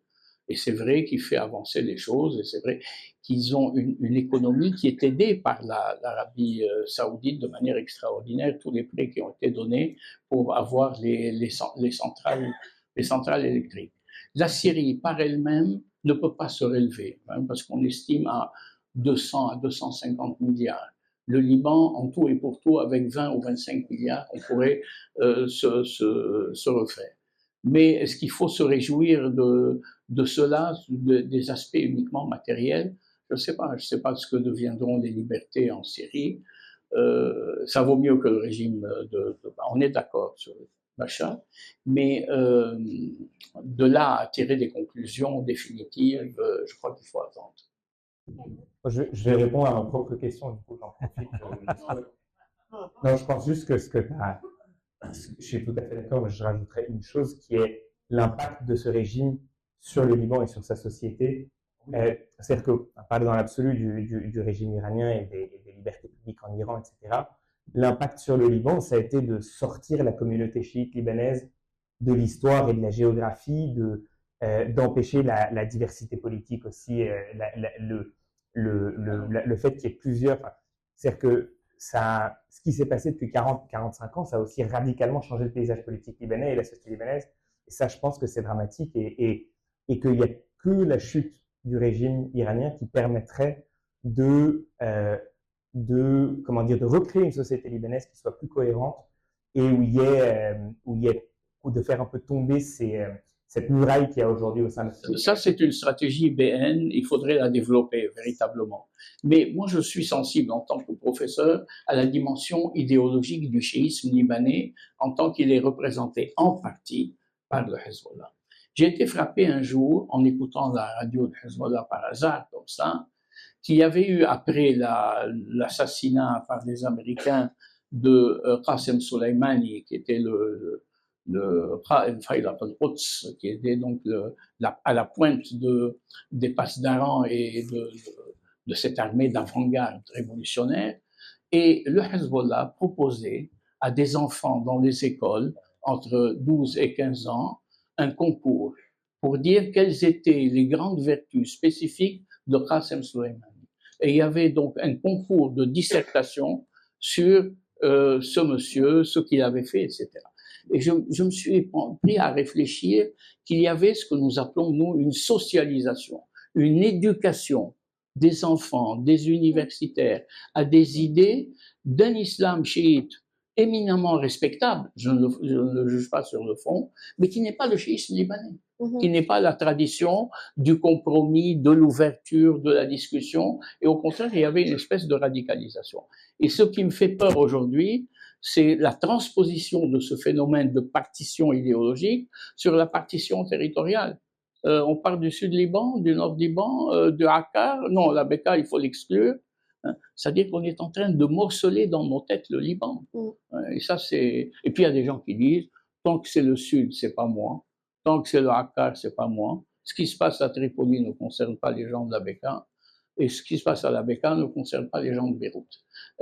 Donc, ce dont le Liban a besoin, n'est-ce pas, à part les impératifs sécuritaires et du Hezbollah que nous connaissons et le problème des armes, c'est une recomposition nationale, c'est-à-dire un projet de vision d'intégration nationale que nous n'avons plus, parce que chacun dans son coin a développé sa propre approche, ses propres principes. C'est un sujet hyper intéressant et je pense que ça mérite un débat en soi. Je propose qu'on écoute la question du monsieur avec le micro. Alors, j'ai deux questions. Une à M. Malbruno et une à Michel Hello.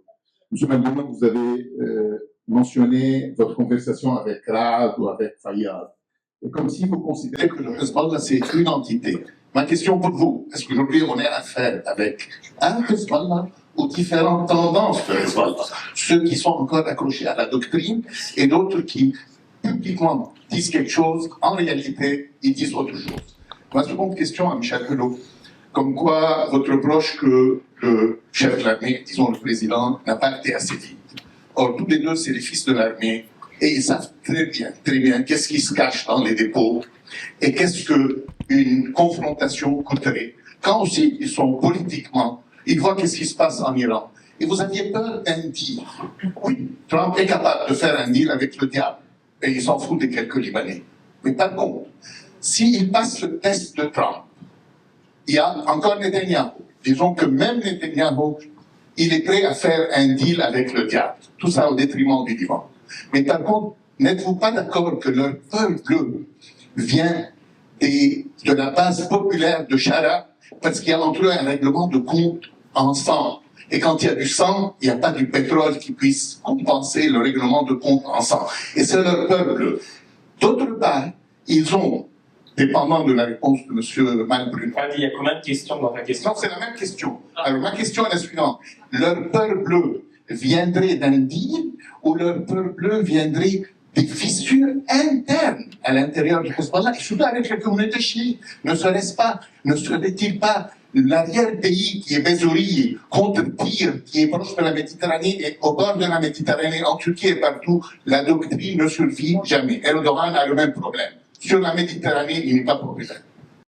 Alors, sur votre première question, c'est compliqué parce que le Hezbollah, c'est une boîte noire qui est difficile à décrypter, mais je parle du Hezbollah, de l'après-chute élimination de Nasrallah.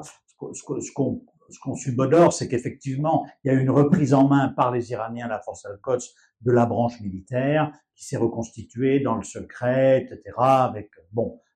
Et donc là, eux, ce sont des gens qui sont fortement idéologisés, combattants, etc. Et c'est vrai que le réseau des écoles Al-Mahdi au sud, c'est quelque chose de très important.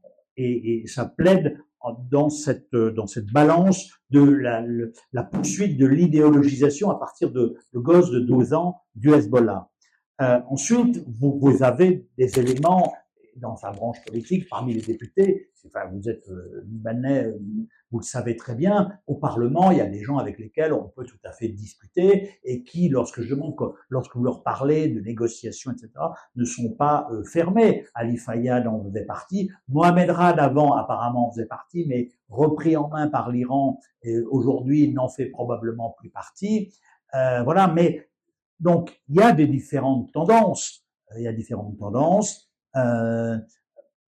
Je pense que, comme on l'a dit tout à l'heure, l'avenir du Hezbollah ne se décidera pas à Beyrouth, il se décidera à Téhéran en fonction d'un deal ou pas avec les États-Unis. Donc, mais il y a chez eux des gens ils sont libanais et qui ont envie de le rester, de peser dans la vie politique comme tout un chacun au Liban. Donc voilà. Et je pense que l'armée, moi aussi j'avais vu, je pense qu'effectivement il y a un jeu un petit peu à la fois réaliste mais un petit peu, je vais faire plaisir à Michel, un peu froussard vis-à-vis du Hezbollah, ne pas aller au maximum de ce qu'on pourrait faire contre le Hezbollah, mais je pense que pour vous, Libanais, je pense que l'affaiblissement de l'Iran permettra, et inéluctablement un affaiblissement du Hezbollah et une intégration du Hezbollah, une intégration pleine et entière du Hezbollah dans la politique et peut-être la fin de son armement. Voilà. Je pense que c'est ça, sauf si effectivement il y a un changement de régime en Iran et qu'effectivement, du jour au lendemain, mais enfin, un changement de régime en Iran, qu'est-ce que deviendrait je ne suis pas certain que les radicaux et les plus idéologisés des membres du Hezbollah à Beyrouth, du jour au lendemain, abandonnent leurs armes et hissent le drapeau blanc. Donc voilà, je pense que l'option à privilégier, c'est effectivement un affaiblissement auquel on est déjà parvenu du régime iranien et qu'in fine, à la fin, entre Libanais, il y a effectivement une négociation sur comment le Hezbollah peut devenir un acteur uniquement politique et non plus militaire. Sur l'histoire il y a deux Hezbollah, moi j'y crois pas à tout ça. Je pense que c'est les salades, en ce sens que le Hezbollah, à la base, c'est une organisation militaire qui a été fondée par des Pasdaran à Baalbek en 82 et qui, en 92, après 10 ans de combat militaire et après avoir éliminé tous ses opposants, notamment les communistes au sud, les assadistes, tout ce que vous voulez qu'il y avait comme diversité politique et notamment chiite au sud, a décidé de se présenter aux élections pour avoir une vitrine politique. Aujourd'hui, le Hezbollah, c'est en moyenne $1 milliard de budget par an, rien que de l'Iran, sans compter la drogue, sans compter les trafics, sans compter ce dont il bénéficie au Liban en interne. Ça, c'est des chiffres, c'est pas une opinion. Ça m'étonnerait beaucoup que les Iraniens soient prêts à mettre $1 milliard par an pour un bloc parlementaire de 13 députés au Parlement libanais. Donc, ce qui compte, c'est les armes et l'idéologie et toute l'intégration dans c'est d'être l'outil principal de l'exportation de la révolution iranienne, comme Khomeini l'a théorisé en 79. Donc, il peut y avoir évidemment des modifications internes. Hezbollah varie en fonction de sa force sur le paysage politique libanais, sa capacité d'avoir du levier. Après la guerre de 2006, ils ont un peu baissé le ton parce qu'ils avaient besoin de la reconstruction, ils avaient besoin d'argent, la situation était compliquée. De même là, ce qui s'est passé il y a un an, il y a eu des nominations Mohamed Raed qui a remplacé et des nominations un peu plus politiques. La réalité, c'est qu'il y a un seul Hezbollah, son siège politique est à Téhéran. Après, il peut y avoir des changements internes qui vont lui permettre d'être de plus ou moins malléable. Mais fondamentalement, non, il n'y a pas un Hezbollah politique, un Hezbollah militaire. Ce qui compte, c'est la décision fondamentale. Ça, c'est dans la structure même du Hezbollah. D'où le fait que le vrai changement ne pourra avoir lieu que le jour où, de un, il n'y a plus d'armes. Et les armes, ce n'est pas les armes contre Israël, c'est les armes contre l'interne. C'est les armes qui ont fait le 7 mai 2008 à Beyrouth, dans la montagne. C'est les armes qui ont fait Tayoune, on y était il y a quelques années. C'est les armes qui ont fait les chemises noires, etc. C'est les armes qui font les assassinats politiques. L'assassinat de Rafi al-Hariri, il fallait être organisé pour le faire. C'est pas un petit truc. Donc, de un, il y a ça. Et ça, il faut que ça soit une fin claire et nette. C'est pour ça que la question du Sud, et Joe l'a très bien dit, c'est même pas qu'une question géographique. C'est une question logique. C'est-à-dire que le sujet des armes, c'est ni Sud, ni Est, ni Nord, ni Ouest. C'est le commandement. Le commandement, c'est à Har Tahrik. Et il faut un jour ou l'autre qu'on puisse descendre à Har Tahrik et qu'on dise à M. Naïm Hassen, soit tu arrêtes, soit tu vas en tôle. Pardon, je suis assez cash parce que, non mais le jour où on le finira du Hezbollah en tant qu'organisation paramilitaire, et je suis désolé parce que je suis peut-être un peu cash, parce que je pense qu'il faut aussi dire les choses telles qu'elles sont. Le problème fondamental, c'est pas la quantité de munitions, le nombre de roquettes ou de ça, il y en aura toujours qui seront cachés dans la BK. Le problème, c'est une question d'impunité. Tant que Hezbollah peut continuer à se comporter de cette manière-là, et on fêtait tristement, on commémorait le 5e anniversaire de l'assassinat de Lokman Slim, que plein d'entre nous connaissaient, tant que Hezbollah peut s'en sortir sans aucune reddition des comptes sur tout ce qu'il a fait pendant 25 ans et tout ce qu'il continue à faire, ça veut dire qu'on n'a rien fait globalement. C'est-à-dire que ce n'est pas terminé. Donc les armes, l'impunité, le financement, Parce que tant que Hezbollah a $1 milliard, nous, on se bat et on a un candidat, et je regrette parce qu'il ne peut pas être là ce soir, il vient demain, Ali Mrad, qui est un candidat bloc national avec nous à Bent Jbeil. Ali, très courageux, il s'est battu en 2022 seul contre Hezbollah, il avait sa petite voiture, sa Kia, il faisait le tour des villages du sud et il risquait sa vie en faisant ça. Ali, il a eu 3000 voix. En face de lui, le candidat Hezbollah, il a autour de 40 000 voix. Il a 20 000, peut-être un peu plus cette année si on réussit notre fundraising, dollars pour faire sa campagne. Comment est-ce qu'on peut faire campagne contre une organisation qui a $1 milliard de budget, qui a des écoles, qui a des scouts? On a vu les 50 000 à 60 000 scouts réunis, etc. Donc c'est toute cette dimension-là aussi qu'il faut régler. Et ensuite, l'idéologie qui va avec. Et je pense que c'est là aussi où il faut découpler le chiisme libanais de la wilayat al-faqih, qui est quelque chose qui est un phénomène et une pensée, je pense, qui est étrangère au Liban et qui a vraiment détruit le tissu social libanais. Donc il y a tout ça, je pense, qui va avec la question du Hezbollah. C'est pour ça aussi que ça ne sera pas réglé par une simple négociation, on arrive à un petit accord, ok, on circonscrit un peu les armes, etc.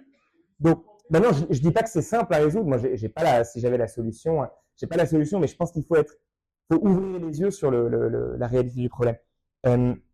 La question de la peur de Sharia, tout ça, c'est entièrement, c'est monté comment on dit, c'est peut-être pas entièrement inventé, mais c'est utilisé par Hezbollah pour essayer de créer un nouvel ennemi. On a eu l'ennemi sioniste, Israël, etc. pendant toutes les années 80, puis 90, jusqu'à la guerre de 2006. Après la guerre de 2006, on a signé 1701.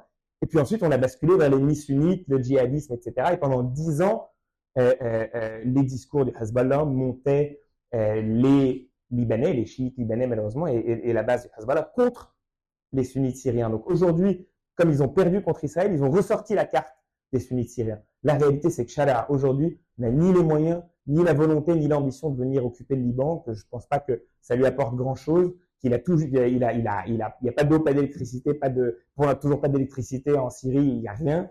Donc pour l'instant, il va reconstruire sa propre armée, il va reconstruire toutes ses infrastructures, et puis après, on verra ce qui se passe, mais ça me paraît très, très, très improbable qu'aujourd'hui, Sharia se dise, ma seule ambition, c'est d'aller occuper le Liban. Donc tout ça, c'est utilisé par Hezbollah pour créer de nouveaux problèmes et pour monter les Libanais les uns contre les autres. Et c'est ça qui est malheureusement en train d'avoir lieu. Et je conclue sur la question du nouveau mandat du président et du Premier ministre. Nous, on soutient pleinement Joseph Aoun et Nawaf Salam en tant que bloc national. On pense qu'on a une chance et une opportunité unique, que c'est des gens honnêtes, qui sont clairs dans leur position, et on le dit tout le temps. Évidemment, on a parfois certains désaccords, notamment sur on aurait aimé que ça aille plus vite. Est-ce que je suis un expert militaire pour vous dire comment désarmer? Non.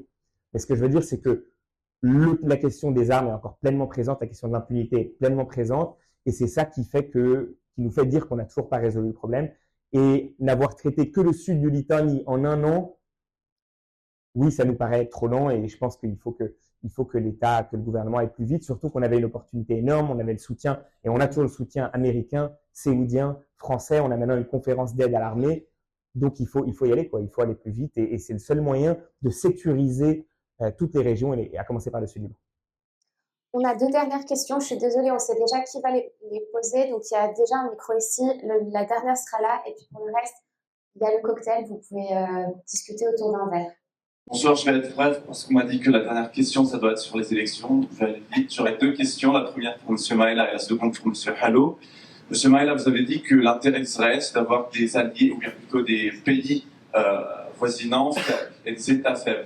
Mais est-ce que ça ne serait pas le contraire? Parce que justement, un État fort permet le contrôle des armes sur son territoire, et un État faible, au contraire, va laisser l'émergence de milices se proliférer sur son territoire, comme on l'a vu en Irak, en Syrie ou bien encore au Liban, qui pourrait justement mettre en danger les frontières israéliennes. Deuxièmement, pour M. Halo, j'aimerais avoir la position du Bloc national vis-à-vis c'est une question un peu niche, mais l'avis du Bloc national sur les accords relatifs aux frontières maritimes qui ont été signés entre Chypre et le Liban, parce que à un moment où le Liban a besoin d'un support régional vis-à-vis des négociations avec Israël, est-ce qu'on ne serait pas en train de nous mettre nous-mêmes des bâtons dans les roues en nuisant à nos relations avec la Turquie à travers cet accord? C'est un piège. Non. Oui, très rapidement, on ne va pas prendre de temps. Je suis d'accord avec vous. Tout à l'heure, M. Bruno nous disait qu'Israël est en train, avec cette stratégie, de se tirer une balle dans le pied. Je veux bien. Quand vous réfléchissez à ce qu'on appelle des traumas nationaux, comme celui du 7 octobre, vous ne réfléchissez pas comme ça, dans un premier temps. Vous regardez autour de vous et vous colmatez toutes les brèches, vous fermez toutes les fenêtres par lesquelles peut venir l'insécurité. Alors c'est peut-être à tactique, c'est peut-être à court terme, mais regardez, dès qu'il y a eu un changement de régime en Syrie, la première chose que les Israéliens ont fait, c'est d'anéantir les défenses syriennes, la marine syrienne, ce qui en restait, l'anti-aérien, les avions, si on avait, etc. Tout a disparu. Regardez ce qu'a fait les bombardements qui ont véritablement en Iran, qui ont éclairci, si j'ose dire, le ciel iranien. Il n'y a plus d'avions, il n'y a plus de défense anti-aérienne. Le ciel iranien est un ciel ouvert. Aujourd'hui, avec la bataille, on ne suit pas assez autour du Hashd al-Sha'bi en Irak. On ne veut pas d'un renfort qui arriverait à travers al-Malki et sa coalition et qui renforcerait le pouvoir. Et ceux qui sont vent debout, et là, je pense que M. Netanyahu a convaincu M. Trump qui a pris des positions en flèche contre lui. Donc, dans un premier temps, on met à plat le sécuritaire, on ferme la porte, il peut venir la bourrasque. Dans un deuxième temps, on refait, mais on n'a pas eu l'occasion d'en parler, l'architecture régionale. Et c'est là où la divergence ou la convergence, on verra bien, sur le 20e point, qui s'appelle le Conseil de la paix, qui est mis en place, que M. Netanyahu n'aime pas, hein, et dans lequel travaille M. Trump pour affermir des sociétés en tenant compte de ce qu'on va appeler, nous, l'autodétermination des peuples. Est-ce que vous pouvez refaire la Palestine sans le Hamas, sans Gaza, sans...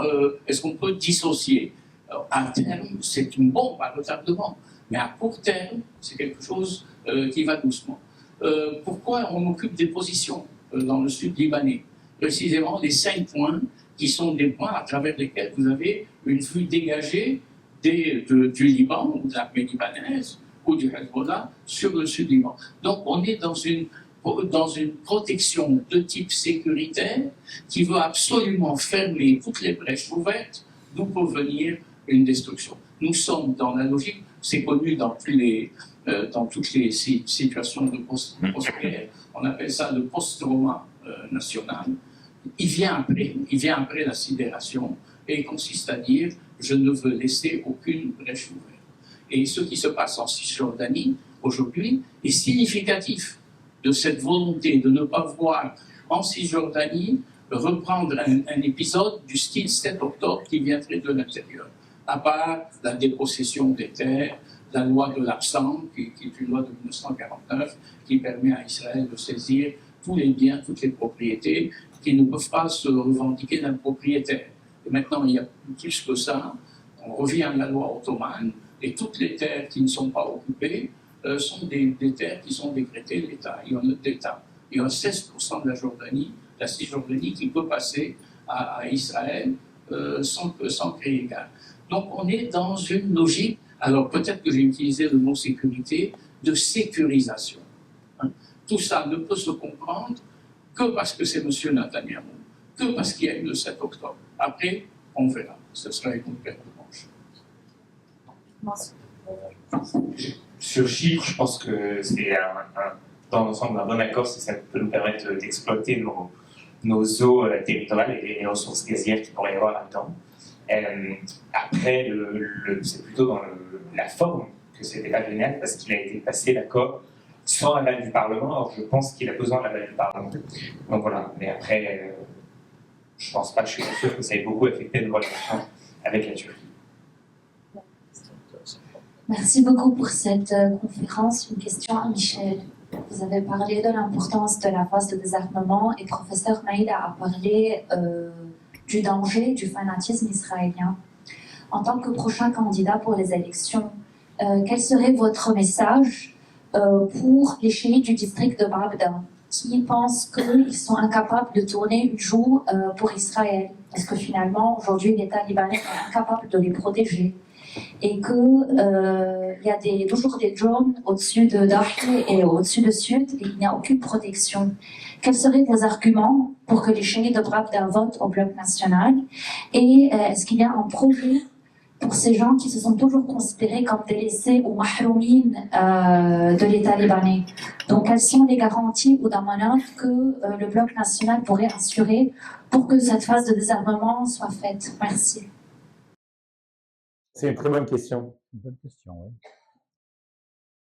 Au bloc national, on s'adresse évidemment à tout le monde. On l'a fait dans nos campagnes électorales précédentes, notamment 2022, où on a été très actif à Bahreïn, au sein de la communauté chiite et de toutes les communautés du Qadar. La réponse, elle est simple. Nous, en tant que bloc national, on n'a évidemment aucune garantie à offrir. La seule entité qui a une garantie à offrir, c'est l'État. Donc, c'est à nous de participer à la reconstruction de cet État pour que l'État puisse jouer son rôle, qui est celui d'assurer la sécurité de tous les Libanais. Aujourd'hui, il est clair et net que Hezbollah n'est pas en mesure d'assurer la sécurité de qui que ce soit dans le pays. Non seulement il est pas capable militairement, on a vu qu'il a été défait, qu'il a été écrasé militairement par Israël en 2023-2024 dans le sang, mais en plus, il a lui-même provoqué cette guerre. Le 8 octobre, c'est Hezbollah, le dimanche 8 octobre au matin, c'est Hezbollah qui tire une roquette sur une base israélienne face au territoire libanais. Donc, en provoquant cette guerre, il a mis le doigt dans un engrenage qu'il pensait pouvoir contrôler, qu'il n'a pas du tout été en mesure de contrôler. On a passé 1 an à dire à Hezbollah, toute la classe politique libanaise, y compris Harakat Amal, les diplomates étrangers à dire à Hezbollah, ferme le front, arrête, dissocie-toi de Gaza, tu vas emmener le pays dans le mur. Évidemment, vu que la décision n'est pas chez lui, mais à Téhéran, la décision militaire, il a été jusqu'au bout, il est rentré dans le mur, et ça a coûté une fortune colossale. Ça a coûté en vie humaine des milliers de vies humaines, des dizaines de milliers de blessés, la destruction totale du Sud. Ce qu'on a comme niveau de destruction, c'est gigantesque par rapport à tout ce qu'on a eu. 82, 93, 96, 2006, c'était rien par rapport à ce qu'on a en termes de destruction, que ce soit humaine ou surtout matérielle. Donc, c'est clair aujourd'hui que Hezbollah est devenu non pas un point fort, un asset, c'est devenu une liability, c'est devenu un point faible pour le Liban, c'est devenu un danger. D'ailleurs, la preuve, c'est que Hezbollah, non seulement n'est plus une résistance, puisqu'il n'a pas libéré, il a attiré l'occupation. Alors, si aujourd'hui le choix c'est ça, électoralement. Donc, ce que je veux dire, c'est que c'est important parce qu'aujourd'hui c'est très dur de faire campagne parce que l'idéologie du Hezbollah et le narratif, le récit du Hezbollah est extrêmement présent. Et convaincus par le narratif du Hezbollah, mais qui ne sont pas convaincus par votre narratif non plus. Alors, je vais vous parler de notre narratif. Notre narratif, c'est quoi? C'est de dire, nous, notre objectif, comme la majorité aujourd'hui du paysage politique libanais, c'est de dire qu'on veut arrêter l'état de guerre au Liban, qu'on veut que les Israéliens se retirent tout de suite, et qu'on veut qu'ils arrêtent les agressions sur le territoire libanais, et que c'est le seul moyen ensuite de pouvoir d'abord vivre en sécurité, évidemment, et ensuite reconstruire. Comment est-ce qu'on peut reconstruire? Aujourd'hui, les conditions, elles sont très claires, les conditions posées par les Américains, par les Français, par les Saoudiens, par toute la communauté internationale. Il faut 2 choses pour pouvoir reconstruire. De un, la chose la plus importante, désarmer le Hezbollah. Ça, c'est pas nous qui la mettons comme condition, c'est la communauté internationale. Et on sait très bien qu'on ne pourra pas s'en sortir sans la communauté internationale. Et de 2, faire les réformes financières, les réformes bancaires et le plan du FMI qui va nous permettre d'attirer des capitaux pour investir et pour reconstruire. Donc, l'idée, c'est de dire, ce qu'on veut, c'est que l'État revienne, que l'État joue son rôle, que l'armée revienne, que l'armée joue son rôle, que l'armée protège le Sud-Liban et toutes les régions libanaises. Et pour ça, on a besoin du soutien de la communauté internationale. Pour ça, on a besoin de tout ce projet-là qu'on veut, qui va permettre ensuite de négocier le retrait israélien et de faire cesser les agressions. Et ça, c'est ce qui permettra ensuite de redonner ses droits à tout le monde. Et la reconstruction, le fait que les habitants du Sud puissent rentrer dans leur village et revenir à Darhi, puisque Darhi a été bombardé massivement, et on a plein de membres du bloc national qui sont des chiites de Dahiya d'ailleurs, et qui ont été chassés de Dahiya pendant les bombardements. Et bien ces gens-là aussi, beaucoup d'entre eux veulent que l'État revienne et que l'État fasse son travail. Je pense qu'il faut clairement expliquer qu'aujourd'hui, Hezbollah ne protège plus. Il n'y a que l'État qui nous protégera tous. Il n'y a qu'un État qui soit fort, qui soit respecté par la communauté internationale, qui soit capable de jouer son rôle, qui soit capable d'assurer les infrastructures. Aujourd'hui, on a vu la visite il y a 2 semaines de Nawaf Salam, il y a 10 jours. Nawaf Salam était au sud et il a annoncé 350 millions de dollars d'investissement. C'est un premier pas, mais c'est déjà ça. 350 millions de dollars d'investissement dans les routes, dans l'infrastructure, dans l'eau, dans l'électricité, etc. Et ça, c'est la base qui montre qu'il n'y a que l'État qui est capable aujourd'hui d'attirer des capitaux et qui est capable de reconstruire peu à peu le pays. Donc, je pense que c'est ça le message qu'il faut, le soutien à l'État et la fin de l'état de guerre. Évidemment qu'Israël tout l'objectif, nous, c'est de mettre fin au comportement israélien, au massacre qu'ils ont fait. 5 000 morts au moins, probablement beaucoup plus, 15 000, 20 000 blessés. La destruction de tous les villages du Sud, c'est Israël qui a fait ça. Dans une guerre qui a été malheureusement ouverte, un front qui a été malheureusement ouvert par la Hezbollah. Le seul moyen, la réalité, c'est qu'aujourd'hui, personne n'a les moyens militaires de lutter contre Israël. Et raconter aux gens, et c'est là aussi où c'est intéressant, c'est là aussi il faut, je pense, démonter un peu tout l'argumentaire du Hezbollah, raconter qu'on peut se battre militairement contre Israël, aujourd'hui, c'est un énorme mensonge. Personne n'est capable de se battre militairement contre Israël, ils viennent de l'expliquer. Donc, la seule chose qu'on peut faire, c'est déminer ça en laissant l'État jouer son rôle et en mettant fin à l'état de guerre. Juste un mot sur les élections peut-être, mais vraiment rapide avant qu'on se fasse éjecter. Il y a des élections, je vais pas prendre trop de temps, on pourra en reparler après par la suite. Et on pourra en parler après dans le cocktail qui va suivre. Comme vous le savez, il y a des élections très probablement le 10 mai. Il y a toujours des questions autour de est-ce que la date va tenir ou pas. Arrêtons de nous poser des questions. Il faut qu'on agisse comme s'il y a des élections. Donc nous, on est en campagne à fond. Du sud au nord du pays, de Babda à Bentejbel, Kesserouen, Trablo, c'est peut-être dans d'autres régions. On vous invite à suivre le Bloc national, à suivre le programme du Bloc national, la vision du Bloc national, et à nous soutenir dans ces élections. On espère que la diaspora pourra voter. En principe, il se peut qu'elle puisse voter, mais dans tous les cas, il faut que vous souteniez de nouvelles voix pendant ces élections.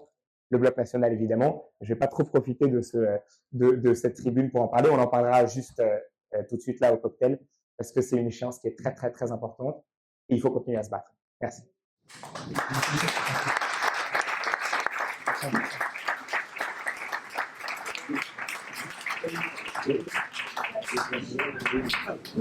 Merci à tous d'être venus. Il y a un cocktail maintenant au premier étage, ceux qui veulent continuer la discussion.